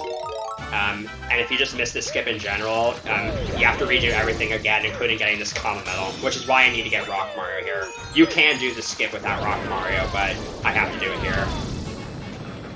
Here we go. There we go. So that only skips one planet, but it saves a tremendous chunk of time.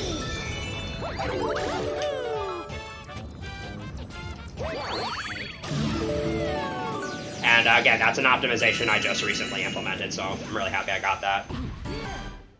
But now it is time for Rolladilla, which is probably the most annoying boss in this entire run. This first hit actually isn't that bad, but the second, third, and fourth are very, very stupid, to say the least. So I'm going to try to attack Rolladilla without ever ending up in his line of sight, which involves rolling behind him like this. The problem is that I'm trying to chase him while he's trying to chase me, so it's really easy for the lineup to not be super clear, especially because you're on opposite sides of the planet for most of this. And in addition to that, the planet's gravity sometimes just eats your jumps and makes you roll for a lot longer than you expected. I'm doing these jump spins to extend the length of Mario's roll so I can get him in one spin like that.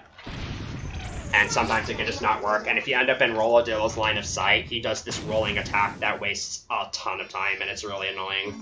And that wasn't a perfectly executed Rolladilla fight, but it was bad. It was better than it could have been.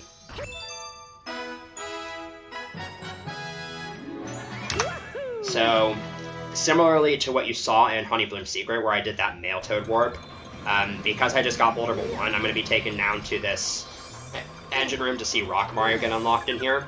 But because now I have this star and Chompworks 1, I'm actually going to get a letter from Mail Toad, again, for Vulnerable Letter. So I'm just going to be warped straight out of the engine room to Mail Toad, which saves even more travel time, so I can get 2 Mail Toad warps in this run. And speaking of Vulnerable Letter, that is actually the next star I'm going to be doing.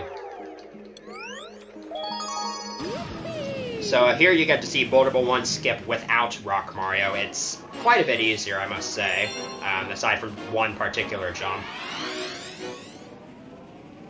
And I can again skip the cutscenes because I've already seen them. So yeah, this jump to the bridge here can be a little bit finicky because of the camera. But we made it. And then from here on out, you don't even have to set this up. You can just long jump to the left, spin, and you'll enter the gravity zone. Works every time. But now we have to do an escort mission with this Goomba. And you only get 2 of these Goombas, so if both of these Goombas die, then you're screwed. But there's a pretty convenient setup here to where you can just hit that Goomba, and then it won't stop in the middle of the road like an idiot. Also, the game can just soft lock when that cutscene starts for whatever reason. No one knows why, and it's only ever happened to me once. And not in an any % run, thankfully. But it has killed a lot of players' runs. Thankfully, this game autosave, so if that were to happen, I just have to reset the game. Wouldn't be, like, to the end of the run or anything. If it were Galaxy 1, it would be the end of the run because you actually don't save at all in that game in order to save time. But we're good.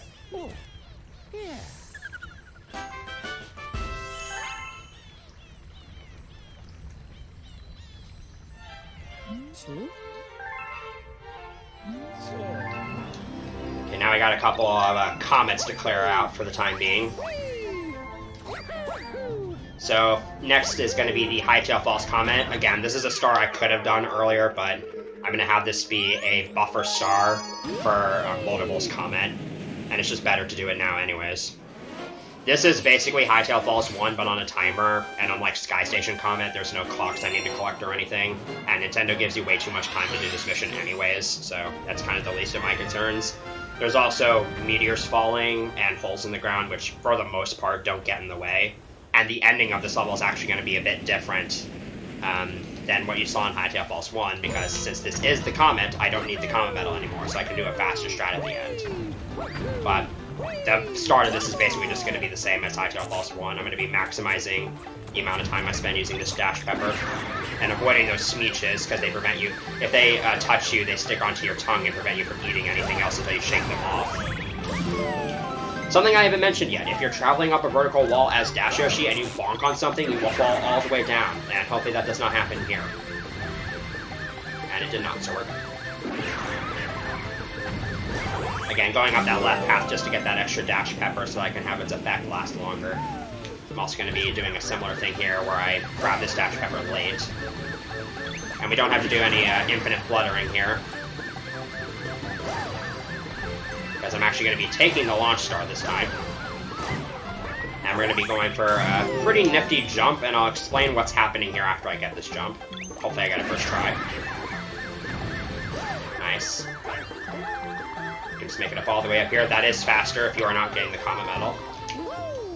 So there is a hidden variable in the Galaxy games referred to as tilt, where depending on a planet's gravity, it'll cause Mario to lean forward or backwards. If he's leaning farther back, then his jumps will go higher. So obviously at the edge of that wall, Yoshi is leaning incredibly far back, so his jump is going to gain a lot of height.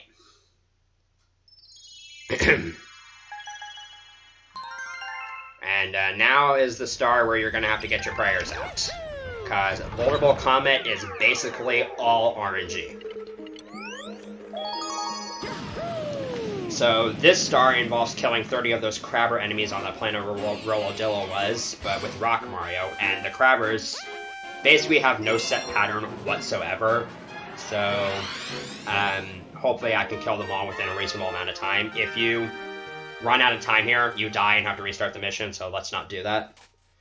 One thing to explain about the star that the game never tells you about for some reason, even though you make your life so much easier, you can actually jump out of Rock Mario early by, while you're rolling, you can just press A and Z, and that allows you to jump out of it early, and that makes the star a bazillion times easier. Because you don't have to waste time rolling around and missing crabbers. So I just did it there. So my general strategy for the star is usually to just hope that they group up until I get to about 24 or 25 of them, and then at that point I can sort of start focusing on the individual ones. And I want to care more about the blue crabbers because their movement is very erratic. Alright, so I got 2 more right here, and I just missed one of them. I don't know which way I want to go. There's still a blue crabber that's unattended, and it's right over there, so I should probably get it. If the game will let me. Alright, there's one more. Alright, that wasn't great. You can finish that star with like a little over 20 seconds on the timer remaining. And I finished it with like just under 10. But I was right next to the star, so it's still okay. As long as you don't fail the mission, that's all that matters. I've had to finish that star with 1 second left on the timer, which is a massive Monka S. Let me tell you.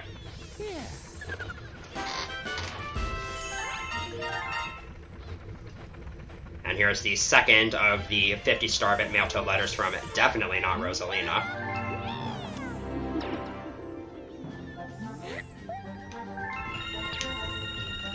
And one more star I need to do before I can continue on in World 5.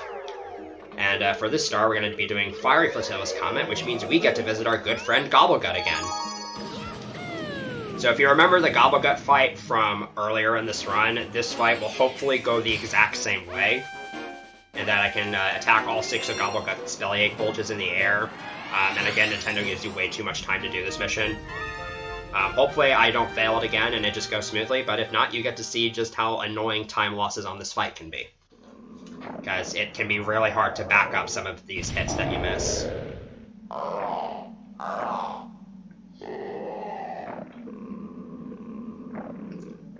So this first phase is generally the easier of the 2 for me, because the setup is pretty consistent.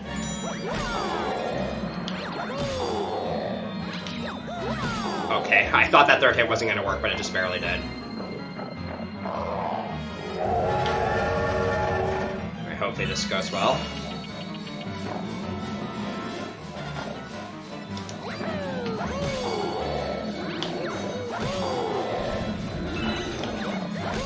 So I was only in that level for 13 seconds in game time, not counting cutscenes, which just goes to show how fast that boss fight can be. Again, that fight is really, really hard to get down, but it saves a lot of time if you do it fast.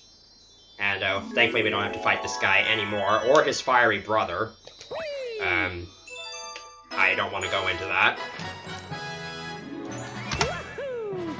And I am now done with collecting any stars from Worlds 1 and 2 for this route. So now I can finally go to World 5. It's been a hot minute.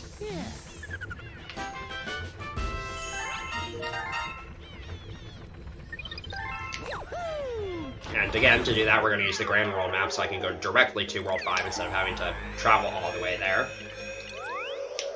And we're going to start with Space Storm 1, which is an unavoidable level, because there's no other star I can collect that will allow me to progress in World 5, but luckily this level's pretty fast, so it's not a huge deal.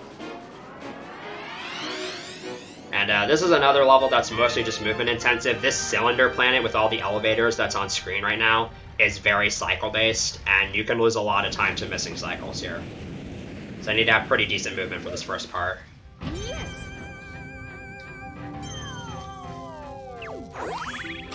So at the start here, there's this finicky long jump I need to do that'll allow me to save about 5 seconds in platform cycles if I can get it.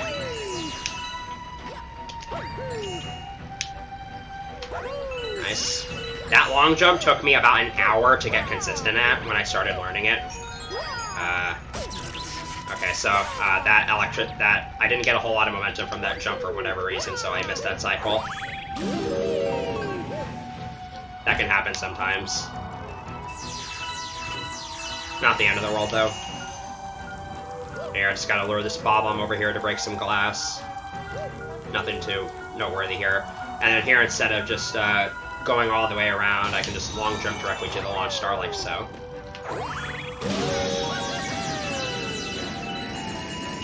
And this last section just has a bunch of pull stars, which are actually quite tricky to optimize because you have to sort of release yourself before you reach their center in order to maintain momentum, and there's a lot of obstacles in the way here, and it's pointer-based, so not fun.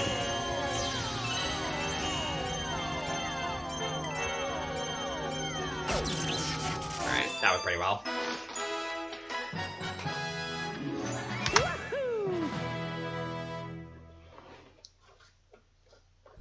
And funnily enough, I'm required to get that star in order to progress in World 5, but now that I have that star, a bunch of World 5 is going to open up to me.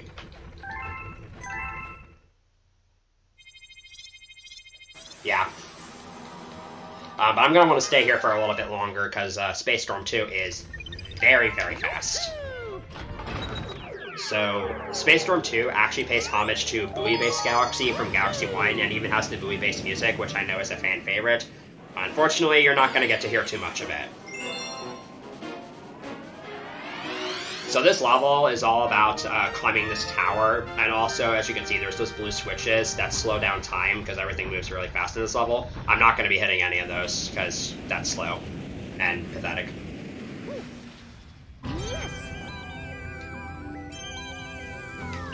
So at the start here, I'm gonna, instead of going to the right and doing with all that nonsense, I'm just gonna jump onto this wall to my left here, and just skip over everything in that entire first section. I'm gonna jump up to this swamp, get some momentum from it, to get up here, and then do a triple jump here to skip some Topman fight and just get right to the star. And there we go. That is the second fastest star in the run. And I executed it pretty much perfectly, which is always nice. Like I said, you're not going to get to hear much of the Buoy-based track, so sorry. Gotta go fast. That was a wonderful, wonderful star to watch. Thank you. It's a pretty cool, it's a really satisfying one to get down, but it's another star that takes a lot of practice to get it down that quickly. Anyways. So here is Shiverburn Secret. Again, I'm going to be doing another skating minigame with that chimp guy, so you can once again guess a high score I'm going to get. Again, guess anywhere between 600 and 900 this time. He requires you to get 100 more points, which makes the game a lot harder. Especially for casual players, actually, but for speedrunners it's not usually a huge deal. And, this is basically the exact same minigame as before, and you can guess the exact same point values, except you can't guess below 600 this time. So I'm gonna use Cloud Mario here to skip over the C section. No pun intended.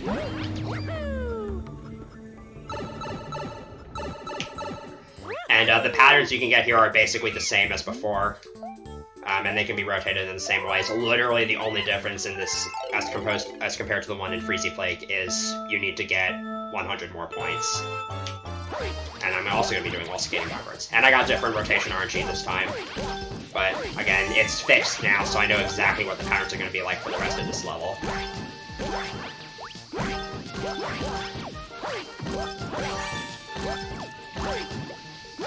I almost ran into that spiky gummit there.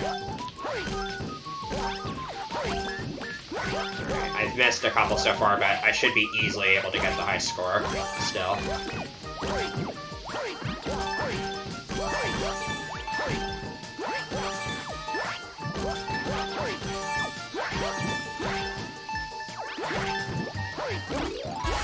Yeah, I have no idea if that last one counted or not, but I got 760, so a bit worse than last time, but as long as you make it, it doesn't really matter.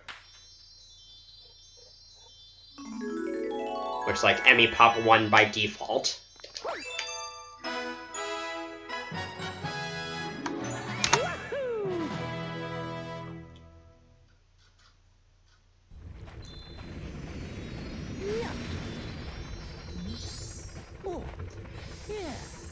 So now we get to do a pretty fun and interesting level, in my opinion. It's often regarded as one of the harder levels, but I think there's a lot of really cool strats in this level, and it makes this very visually impressive. So this is Shiverburn 1, and right off the bat here, there is a gravity skip I'm going to do using Cloud Mario, where I'm going to go straight from the beginning of the first planet to the end of the second one. And this saves a decent amount of time, but it's also a bit tricky with the setup I'm using. So I'm gonna kind of long jump off this moving platform here. And I have to make these clouds at very specific times. And have very good timing with my long jumps. I have to be low enough so that I enter the back half of this planet. That should be good. And now that I'm here, I have to detour in front of this launch star a little bit to get the Comet Medal. I'm going to ditch Cloud Mario by jumping into the lava, because I want to get rid of that floaty effect for this upcoming section. So here I'm going to turn the camera in a little bit in order to manipulate the timing of some icicles coming up ahead. And instead of firing coconuts back at these guys like you're supposed to, I can just lava boost past them.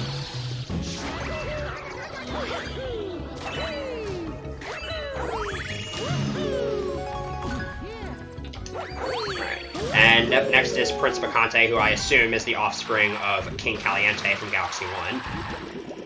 So there are faster strats than what I'm going to be doing here, but for safety, I'm just going to do the no RNG strats. So I'm going to intentionally miss this first coconut, and then fire the second one back at him late. Like that. And so that's going to manipulate him to never be on that side of the battlefield during the second or third hits. Otherwise, he does this upwards firing attack that you can use for a faster strat, but it's incredibly RNG dependent, and I'm not very good at it, and this strat's super consistent and only loses a few seconds, so I just opt to do this. There we go.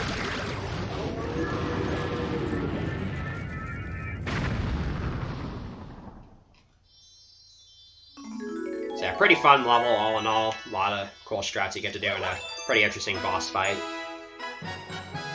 Even if it is a bit lengthy.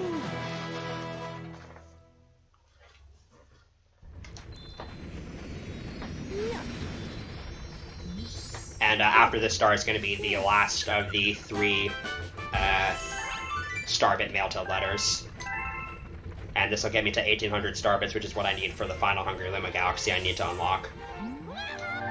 I'm not doing Fleet Glide, but I am going to be doing the one in World 6.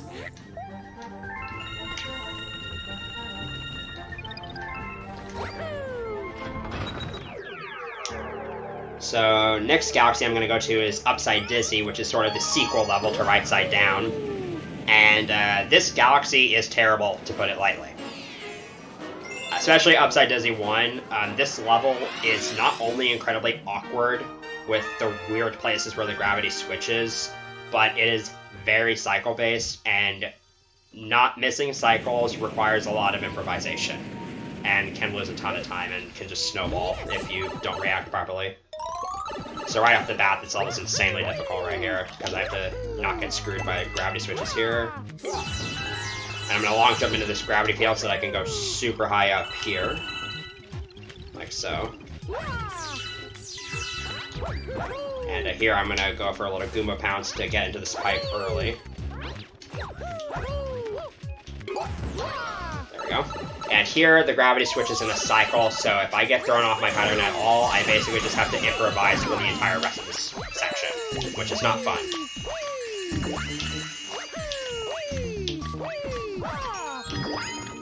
Alright. I have 2 different ways for how that section can go, and it went that way, which I think is actually slightly faster. If you do not have a consistent strategy for getting through there, you are just going to stumble through there. And you're going to lose, like, maybe at least a couple dozen seconds to what I just did there. And that's not even the fastest way of doing that strat. Yeah, that was pretty much executed perfectly, so I'm very happy with how that went.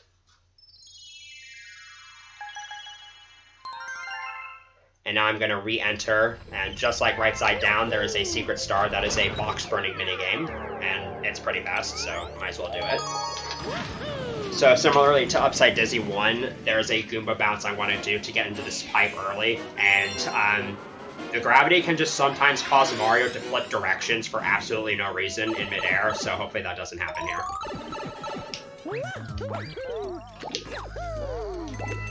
Alright, we're good.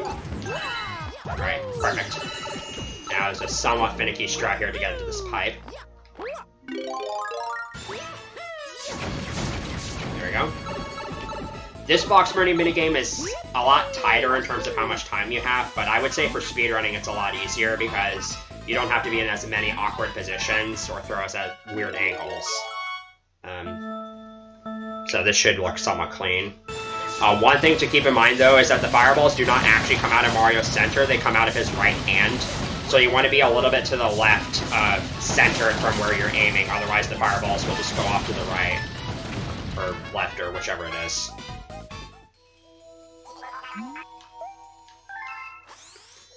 But yeah, an 8 on the clock is really good. Optimally, you can get a 9. And that's it for Upside Dizzy.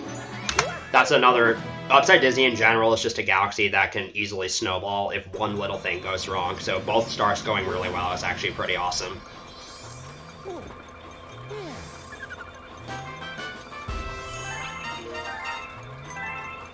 And this will be the last time the Purple Idiot brings us down to the engine room for any reason. There's actually 3 more times it can happen, but none of those stars are in the route. I believe they are the Boo Mushroom, the Bee Mushroom, and the Spin Drill. Which respectively are tied to Boo Moon 2, Honey Hop 1, and Spin Dig 2, none of which are in this route. Because they're all slow. But with that, it's time for the second spoopy level of the game, Boo Moon, which unfortunately is not very exciting.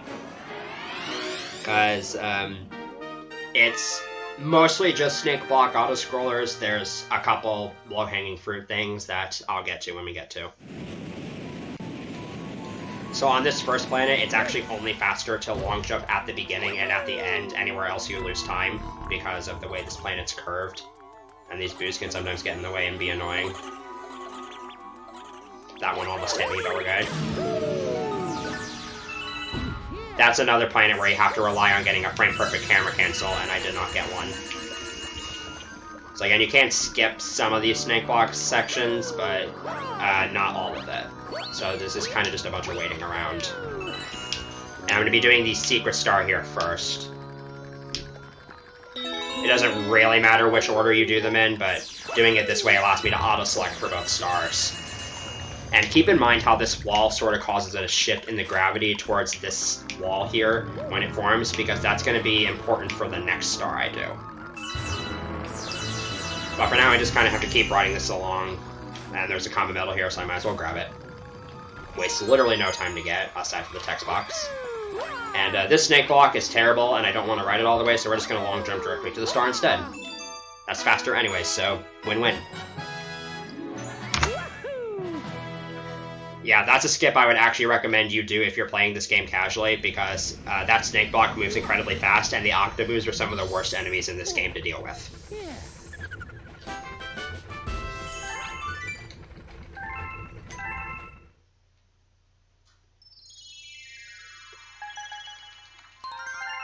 And up next is Boo Moon 1. This is another star that was not originally in the any percent route, but Nemi, the world record holder in this game, found a skip on this star that made it just fast enough to be in the any percent route. And now everyone does it. So to start, we're gonna ditch Luigi. So this skips the second half of the snake block auto-scroller that leads right before that launch star.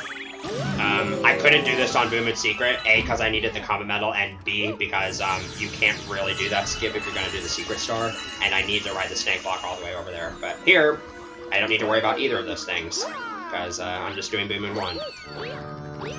This skip is pretty precise, and it's kind of hard to explain how the setup really works. But basically, I'm gonna go over here, get this wall to rise up, and then head over here and wait till the gravity to change. And I'm gonna jump onto the side of the snake block, and just long jump off, and just kind of enter the launch star like that.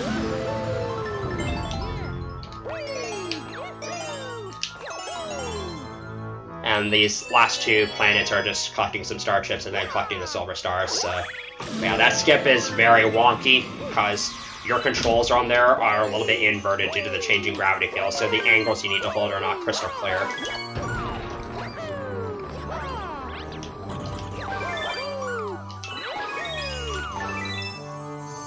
Yeah, there you go.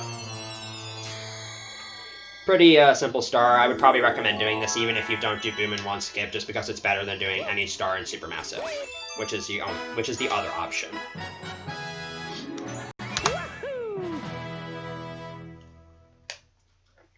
And we have one final star before we can call it off with World 5. And it's actually a pretty simple star, and a pretty short one for once. But first we have a mail toad letter for a star we're not even going to get. Which, thankfully, that's not in the route, because that star is horrible.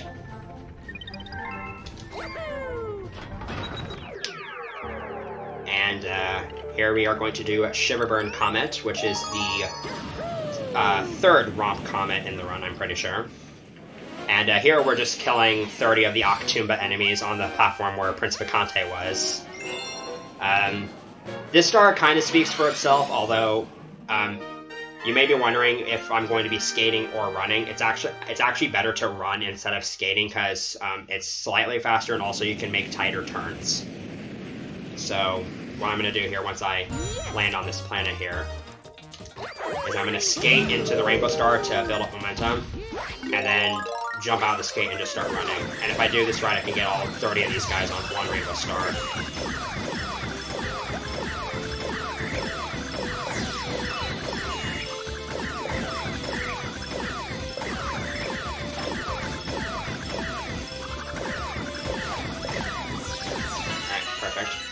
Had a couple seconds to spare as well. Yeah, those backup Rainbow Stars, it doesn't really lose that much time to go out of your way to get them if you need to, but I like being able to finish as quickly as possible. And now we're coming up on a level I am not particularly fond of, and I have my reasons for that. So, this next level is Bowser Jr.'s Boom Bunker. And it is the only level in the entire game where there are cannons that you have to aim. And you have to play this level, so there's no avoiding that. And that wouldn't be so bad, except the cannons are pointer-based in this game. And the two cannon shots I have to make here are incredibly precise and have very small targets to aim at. And missing either of them will almost always result in death. And it's even worse because if you have the correct aim, and then you go to press A, and then your hand twitches slightly, and you miss your target. So this first cannon shot is where that can easily happen. So first I have to lure this bullet bill over here to break this glass in order to actually access the cannon.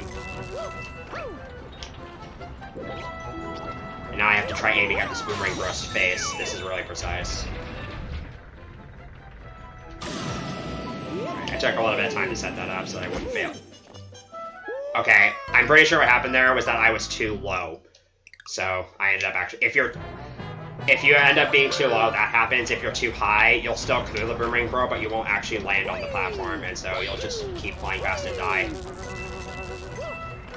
Again, this is stupidly precise, and it's 2 hours and 20 minutes into the 3-hour run. That should be better. There we go. So that's probably like a 35-second time loss, because that's a really, really bad death. This second cannon shot, though, is not quite as bad. It can still be kind of easy to die to, though. And I might have missed it, because my cycles were, but no, I'm fine. And you're supposed to use Klaus to get to the end of this section, but why do that when you can just do this? There we go. That only saves like 1 to 2 seconds, but it's not that bad. And now we get to fight Boomsday, which is a machine this little guy has come up with. And this fight is kind of special because either it goes well for you or it goes well for Bowser Jr. And there is really no in between.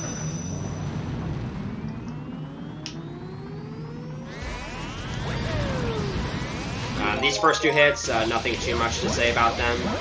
You just gotta get to the top of Bowser Jr.'s head. Here, I have to wait a little bit for Bowser Jr. to actually become vulnerable. And he also sucks you inside to be kind of careful. So that was about as early as I could have hit him there. But now for this third hit, I have to be incredibly quick, or else I'm going to lose a lot of time.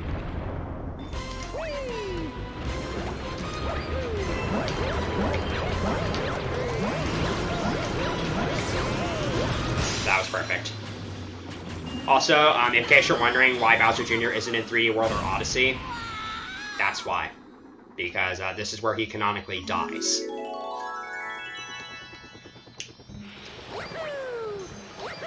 Alright, so that cannon shot miss was kind of irritating, but it is what it is. And that's 5 out of 6 worlds done.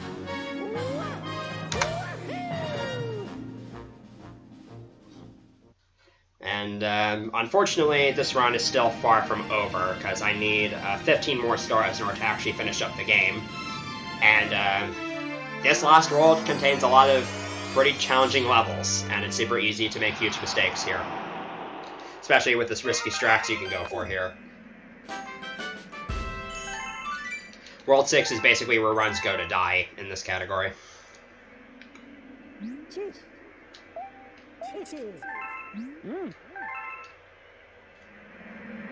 But we're sort of coming up on the end here, about a little under 40 minutes to go.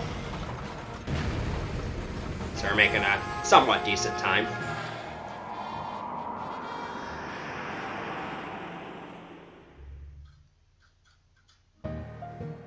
So the first galaxy here is going to be Melty Monster Galaxy, where I'm actually going to be able to get all 3 stars in one go. Guys, it just happens to work out that way.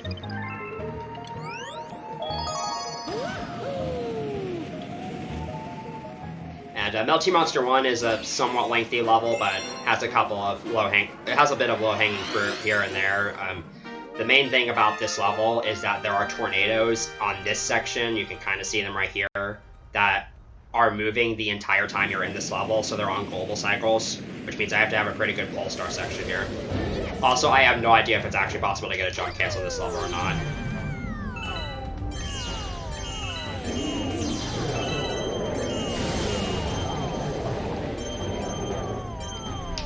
Alright. That was a really good pole star section. I almost screwed it up a couple times, though. And then this next section is just a bunch of mini platforming skips. And that's a frame-perfect camera cancel right there. Okay, that Oxygen could have caused me trouble, but thankfully it didn't. I can use some lava boosting to skip those poles. This long jump's kind of finicky. And I nearly screwed up. And I made the tornado cycle, so I could skip 2 of these tornadoes.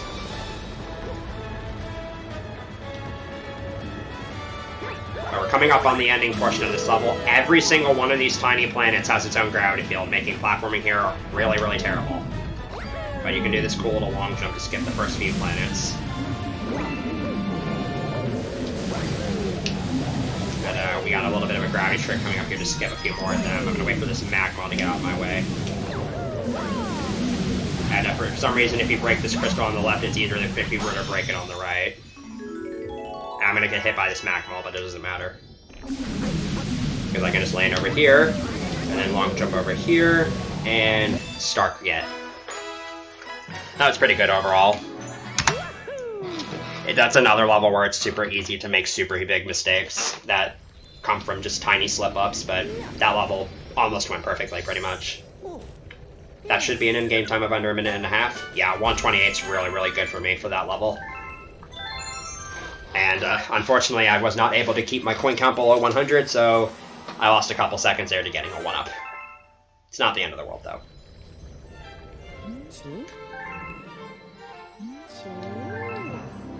And funnily enough, even though this galaxy is called Melty Monster Galaxy, the other 2 stars have nothing to do with lava or monsters. In fact, they're both about using Rock Mario. It's kind of weird. So we're going to start with Melty Monster 2. I'm doing the stars in this order particularly so that the next time I enter this galaxy, only 2 stars show up on the star select menu instead of 3, which actually saves a few frames. And this star is a good star to farm star bits from if you are low on star bits and you're bank toter and you don't have an SD card for whatever reason. This is also a pretty infamous star for runs going to die for many different reasons. So, for the most part, again, this level is kind of just straightforward until we get to the very end, where I'm going to be trying a little something called zigzag skip. So at the very end, there's this little Z section that you sort of have to go through and take fences to bounce back and forth off of, but you can kind of ride across the tiny gaps in the middle if you have good positioning and a good angle. This saves roughly 3 seconds and loses about 45 if you miss it, so very high risk for little reward, but it looks cool. So I'm going to give this one shot as a marathon. So hopefully this goes well.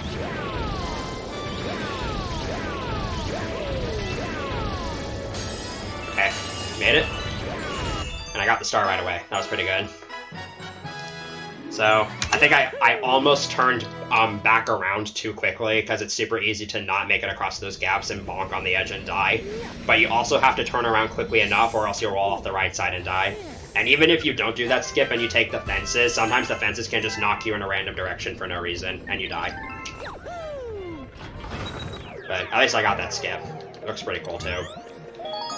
Okay, so this is a star where I am going to need to focus because I am going to be attempting a strat that I just recently sort of started doing in runs.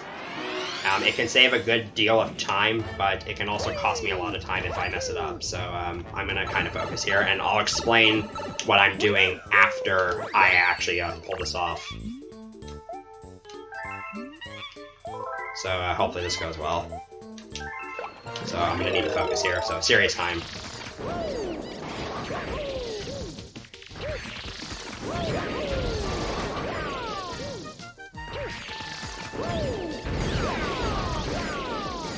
Right. Again, I'll explain what this is after I'm done with the level.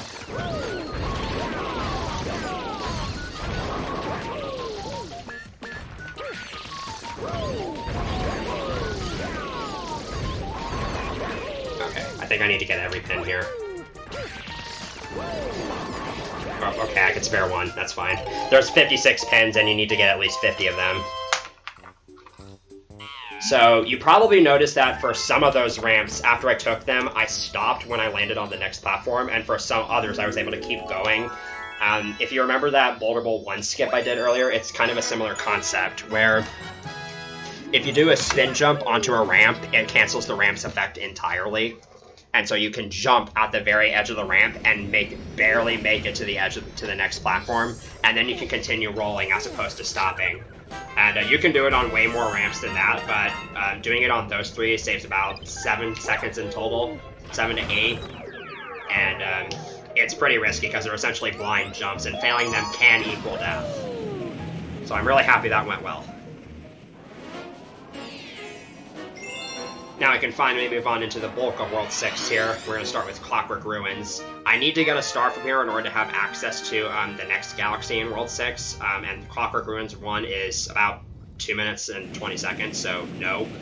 But this secret star can be done in a little under 1.5 minutes if you do it well. It just involves collecting 30 coins to beat this Hungry Luma, and I really don't want to die here, otherwise the cycles here will be terrible. And they won't be fast, so let's just not die here. Fortunately, there's a pretty consistent route for this.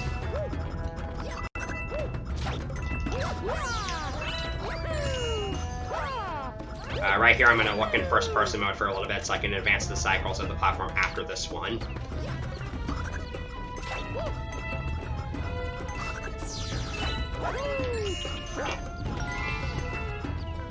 I'm going to do a cool triple jump here, or not. Let's actually skip out on that one coin.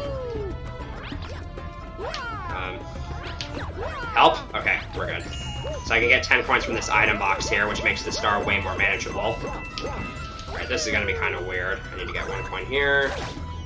And I missed that coin. That's not at the end of the world, because I could just get a backup coin from one of these guys, but that is a time loss, and I did not mean to spend that Auction buck. There we go. Now I have to not die. Okay. That was a pretty big time hit. But at least I didn't die. You lose all your coins when you die, so that would have been really terrible. And also, again, the cycles would have been really bad. Thankfully, though, now that I have fed the Hungry Luma, this star is pretty much done. Because there's a way to skip pretty much this entire planet right here. Okay, that was a horrible angle, so we're gonna try that again. There we go. Again, you should probably just do that skip if you're playing this game casually.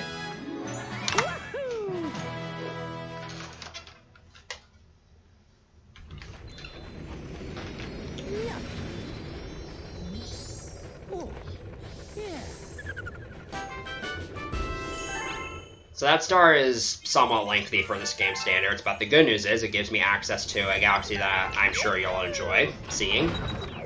So we have SM64 with a dance pad. I believe that's directly after this run by Peking Boo, if I remember the schedule correctly. Yes, directly after this run. Alright, so here you get a little bit of a sneak peek at what SM64 is like, except the movement might not be nearly as flashy, and also I'm not playing on a Dance Dance Revolution pad, unfortunately.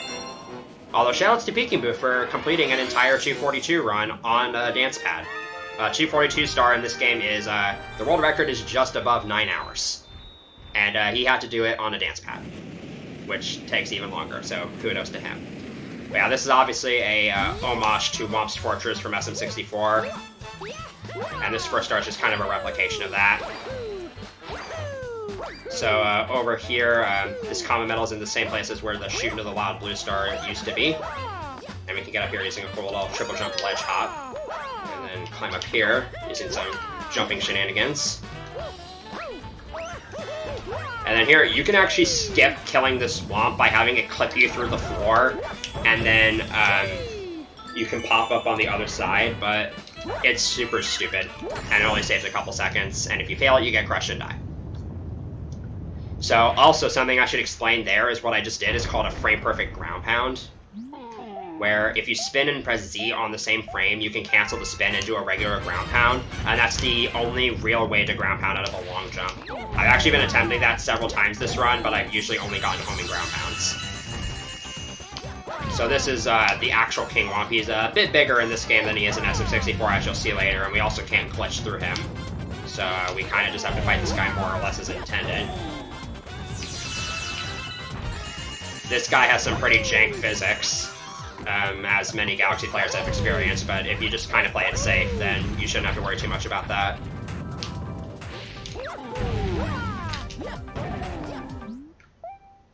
So yeah, pretty straightforward fight overall, and even has the same dialogue as he does in SM64, which is a nice little reference.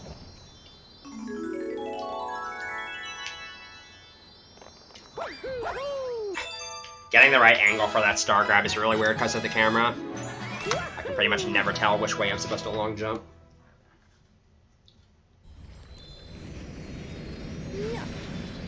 And this is going to be the last time the Purple Idiot brings us down to the bottom of the starship. He's going to want to do it one more time, but... or he's going to want to bother us one more time in this run, but we have some big skips coming our way, so stay tuned. And just like every other time, we're gonna yeet on away from him, because we don't care about him.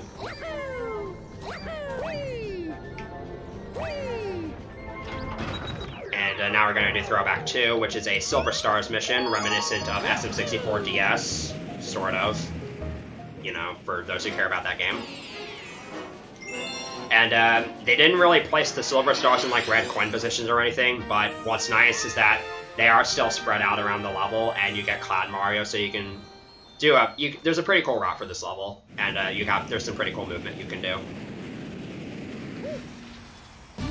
So the star I can bounce off this Boblin Buddy, make it up here.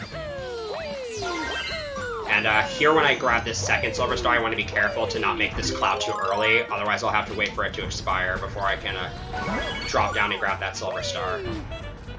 And here I'm going to long jump a little bit off to the right to get some momentum by long jumping over that abyss as Cloud Mario. Similar to what I did for a Fluffy Ball 1 skip earlier. We got one more set of Cloud boosted jumps here to get up to this Silver Star. one final set of jump.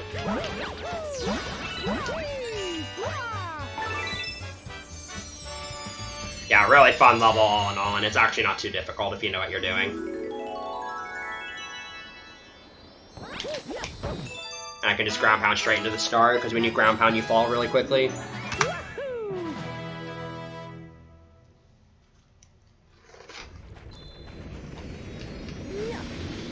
Alright, so I actually couldn't continue on the top path because I don't have enough stars, but even if I could, I wouldn't, because the next galaxy in the top path is a galaxy called Battle Belt, which sucks.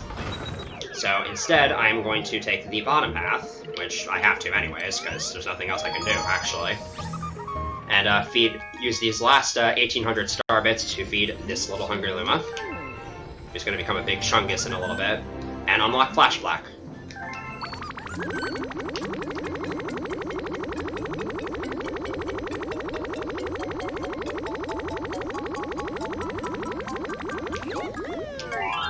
And I will be going the bottom path instead, which is just kind of better for any percent in literally any circumstance.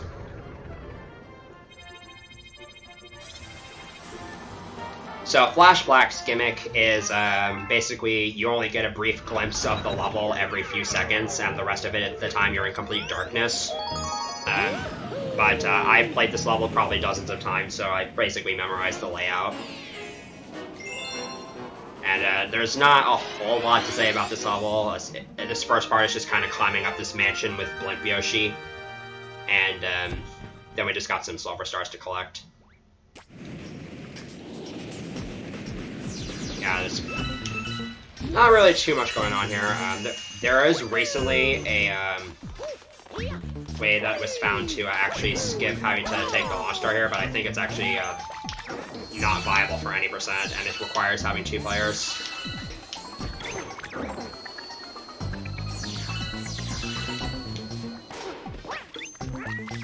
So yeah, I'm just kind of making it through here, dodging all these enemies. They are kind of on cycles, so I have to keep that in mind.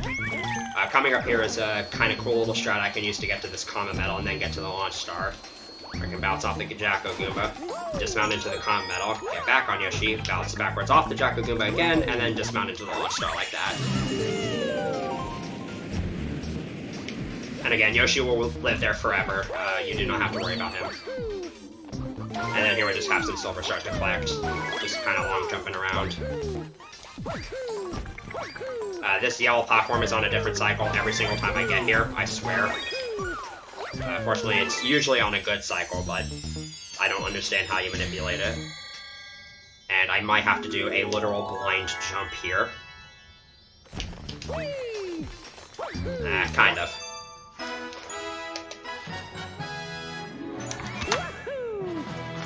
Now, unfortunately, the downside to taking the bottom path is that we have to go through this galaxy known as Slimy Spring, which is sort of a big resident sleeper level. Because this galaxy is basically just 2 minutes of swimming underwater with the shell and almost nothing else. Literally, the only reason this makes the cut is because it's better than doing Battle Belt. But it is a nice breather, because after this, the run gets really intense again.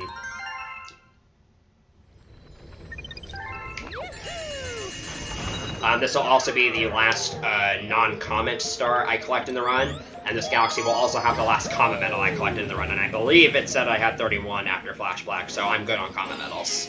I haven't missed any. It just kind of becomes muscle memory after you do it for long enough. But yeah, there's something at the beginning of this level and something at the end, but other than that, I am not really going to have anything to say about this level, so now would either be a good time for any donations or plugging to be done, or if chat has any questions, I can answer them here. Because again, I'm going to have nothing to say about this level after this, of course, because we got a little slow boost here. Yeet. So we are just under $250 away from $5,000, which would be so hyped to get. Let's have a $5 donation train and push for 5K. Get that money in, boys and girls of all ages. How I'm doing all right. If you donate more than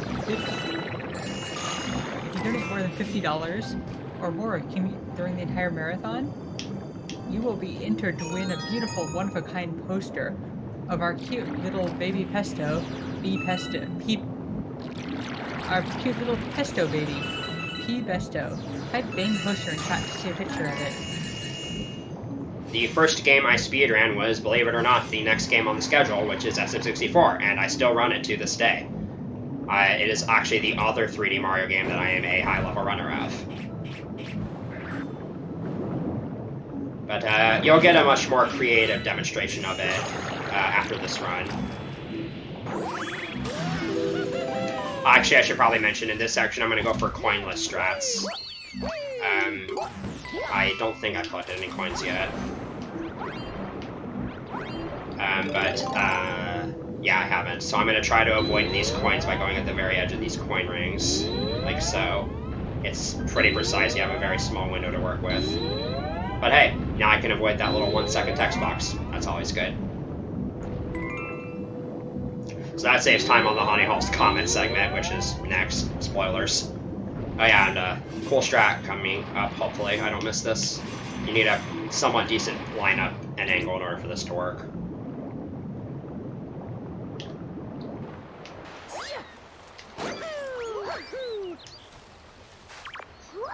Yeah, you can just kind of jump out of the water and then do a swag toss there to get the chest.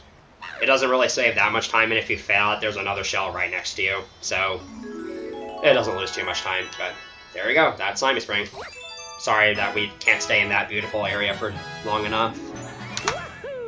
So now that I'm done with that, the last 6 stars of this run before I get to 70 stars are all going to be comments. So I am going to get 2 from World 3, 2 from World 4, and 2 from World 6, and that'll round out the 70 stars, and I have all comment medals I need, so we're good. So to start, we're going to backtrack to World 3 and start with Honey Hall's comment, like I said earlier. And I could have done this star way earlier, but due to various routing things, I kind of need this star to be a buffer star in order for a couple more comments to spawn, so I'm getting it now. It's pretty nice, too. This is basically just the last half of Honey Hall's 2, but with Cosmic Clones. In other words, it's still just a bunch of long jumps. And not much else. The cycles of the enemies and stuff are going to be slightly different, though, and again, if you mess up your pattern here, you can easily get thrown off and probably fall off and die. I'm also not going to be going for a jump cancel here, because I'm not used to the cycles with that.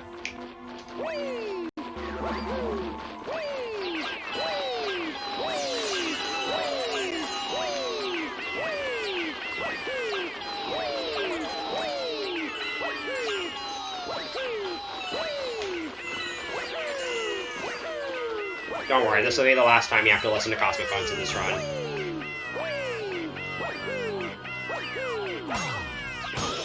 There we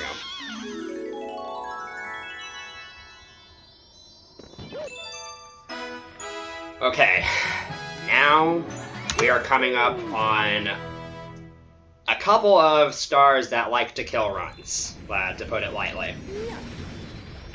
So, the first of these 2 stars is Beat Block Comet, and this star outright lies to you. So, if you remember from Beat Block 1, the blocks transitioned every 8 beats of the song. The star says they are now transitioning in double time, which would imply every 4 beats.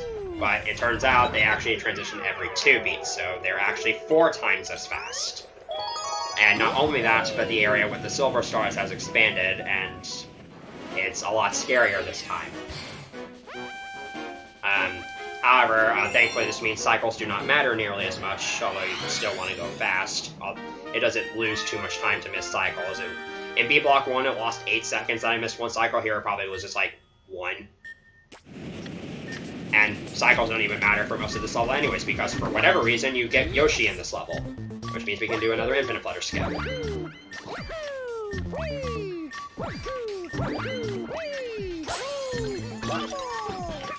I'm going to use Yoshi here to just kind of Infinite Flutter and skip over all that. Shouts to my PB, by the way, for dying right here. It is the only death in the run, and it cost me like 9 seconds. But now I have this scary part to deal with. If you mistime anything here, it's super easy to die. Okay, I don't think it will happen, but it's possible if you time it right that the blocks will switch on literally the last second after the cutscene. It didn't happen, so we're good.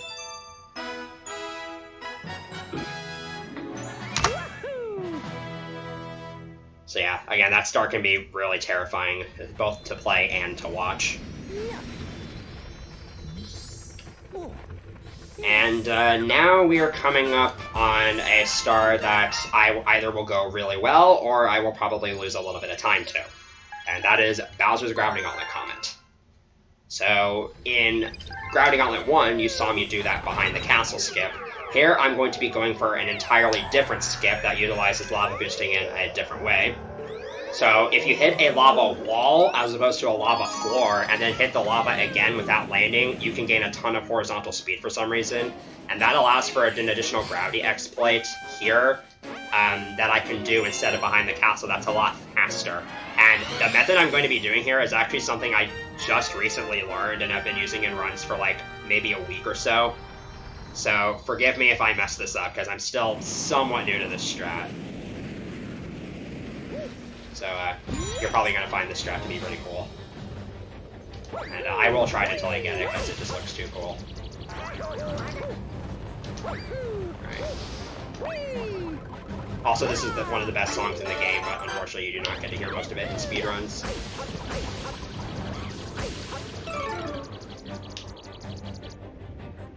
Might be good. Okay, we got it first try. That's very nice.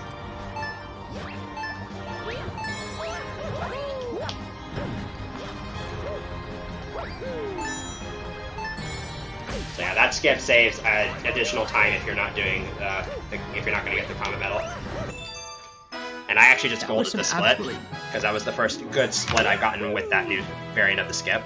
That's actually the first gold split I've gotten this entire run, so kind of happy with that. GG, that was some absolutely magical teleportation. Yeah, it's just a gravity exploit, actually. In fact, I can still gold that split, because I've done that star in under 40 seconds before.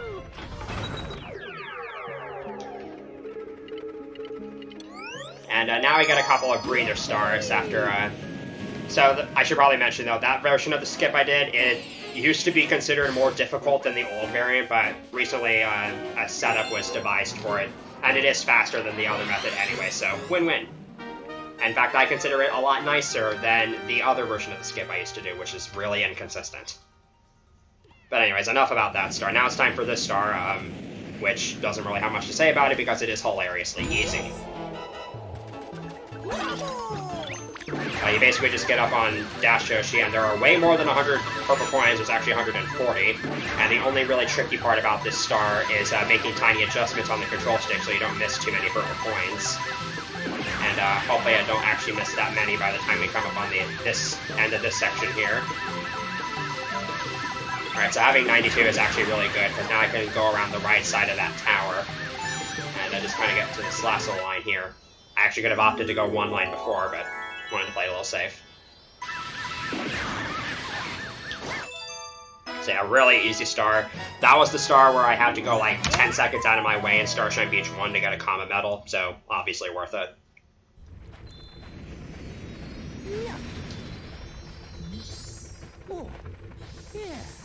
And the last two comets of the run are going to be in World 6, so we're coming up on the home stretch here. A little over 10 minutes in this run to go, give or take, or just give.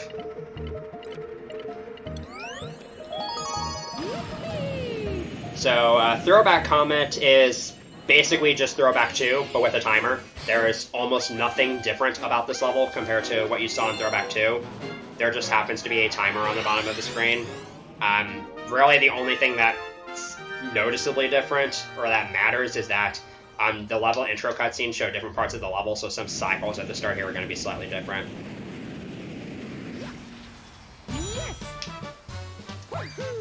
So this, getting past this bump here is a little bit tighter this time around. But we made it, and I would have had to wait for this platform anyway, so it wouldn't have been a huge deal if I missed it. Probably would have only mattered like a couple seconds.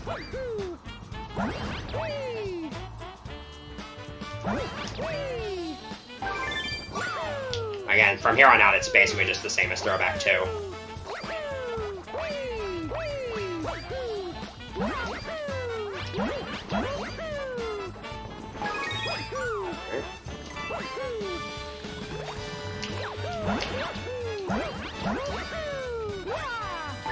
Okay, another beautifully executed level.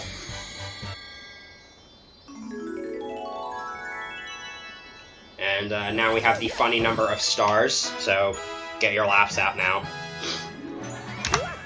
And that means we just have one more star before we can do Bowser's Galaxy Generator. And that's going to be Fosh Black Comet.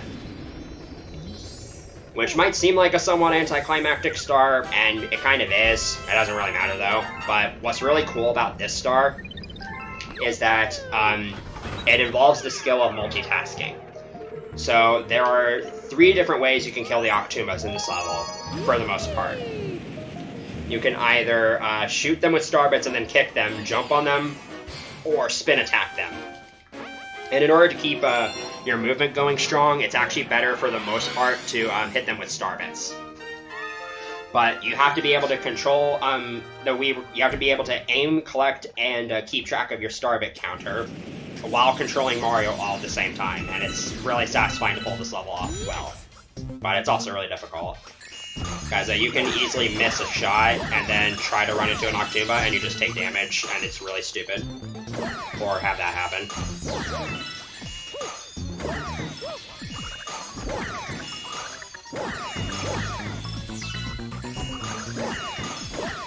This level is decently difficult to optimize.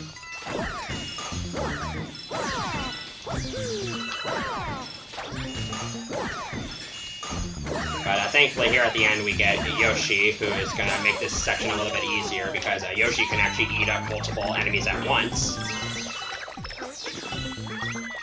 Like that. And this will be the 70th star.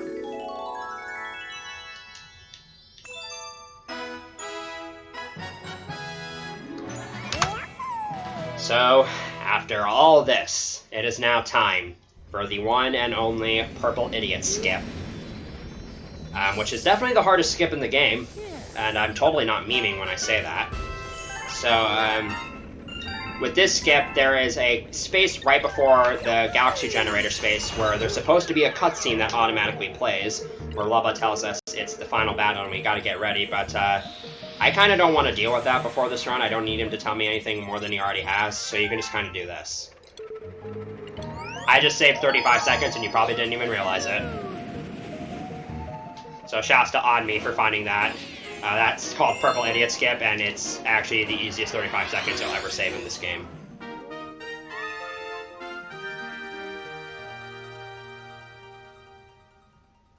And now it's time for the final level, Bowser's Galaxy Generator. And this is, in my opinion, a really, really great final level. It's long and tedious, but it's really, really great for speedruns. I really love this level being at the end of this run. It's got a lot of really cool tricks, a really death-defying infinite flutter, and a pretty difficult Bowser fight to end it all.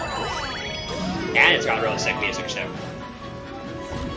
So here I'm going to do another lava wall boost. This is a bit easier than the one in Grounding on the Comet, and I can skip having to fight those Hammer Bros. Just make it all the way down here. So here I'm going to intentionally take lava damage so that I... can I camera cancel, please? I'm going to intentionally take lava damage so that I can lose the spin drill, because I want to be able to long jump. Okay, that bonsai build kind of scared me, but I made it.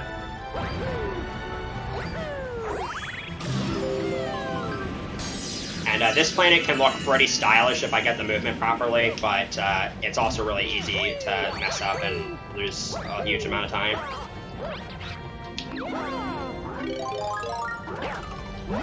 Coming up is the hard part of this section, because these bullet bills can be a real pain to deal with.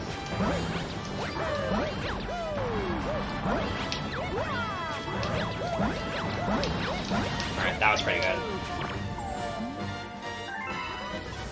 And now it's time for one of the coolest looking infinite flutters in the game, and also one of the more daunting ones. It does save a good amount of time though, because I basically skipped the entire rest of this level. I have to do 2 separate flutters though because of that 10-second cooldown. So this first flutter is just going to be me getting on top of this castle wall here.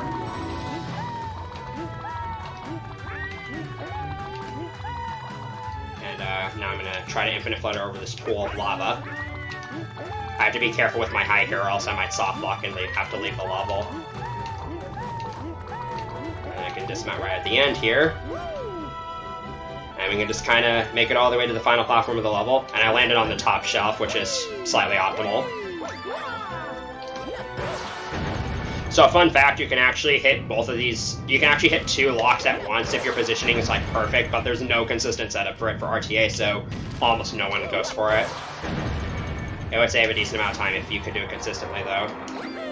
But now it's time for the final Bowser fight. So you're 3 hours, or almost 3 hours into your speed run. You've gone through pretty much every single horrible challenge this run has thrown at you. And now it's time for this Bowser fight. So Bowser does go back to dropping 3 meteors in this fight, which is nice. But he is a lot quicker to pull out his punches in this fight. So you have to be able to think quickly, and you are usually not given a whole lot of time to make decisions. So again, missing hits loses about 20 seconds, so you could be here on really good pace, or like just barely ahead of your PB, and then you miss a hit and your run is dead 3 hours in. It's kind of painful.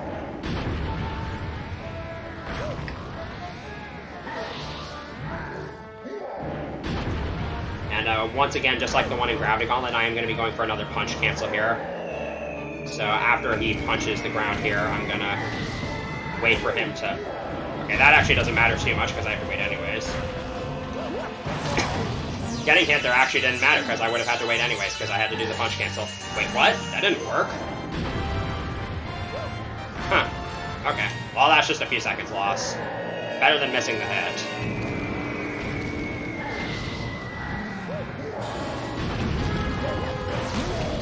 Okay, and now it's time for the 3rd and 4th hits, where Bowser will pull out his fist very, very quickly. And with this 3rd hit, it's possible that I hit Bowser while he summons the meteors, and then cancel that attack by accident. So that way when Bowser goes to punch the meteors, there's no... Or when Bowser punches the planet, there's no meteors for me to ground pound into him. And then you lose time. And also, again, Bowser's shell can deflect the meteors, and it can happen a lot more often in this fight than you might think. But that positioning is really good. And thankfully I don't have to worry about that for this 4th hit. As after this, the fight will be over.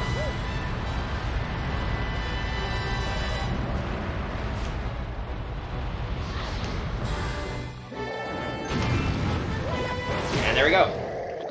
So no missed hits on that fight, so that's pretty good. And the game's over, right? Bowser's dead, supposedly.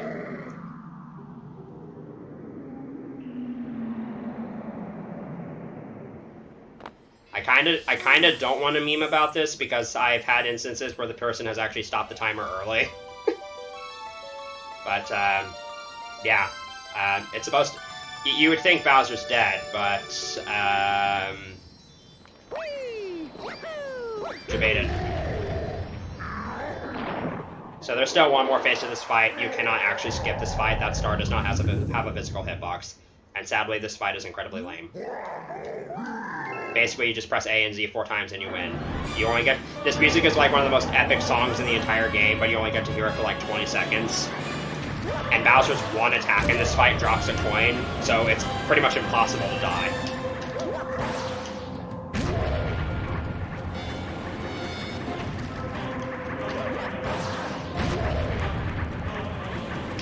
One more hit.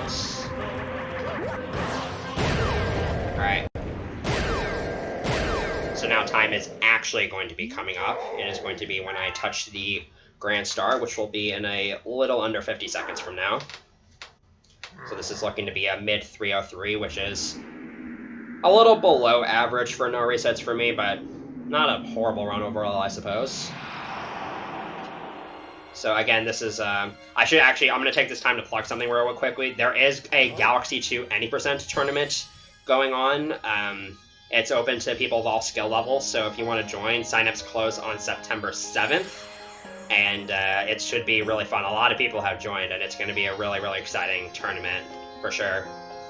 This game has really been popping off lately in terms of activity, and both Galaxy games have been really active lately, and it's been really exciting to see where these games go. So get ready on time.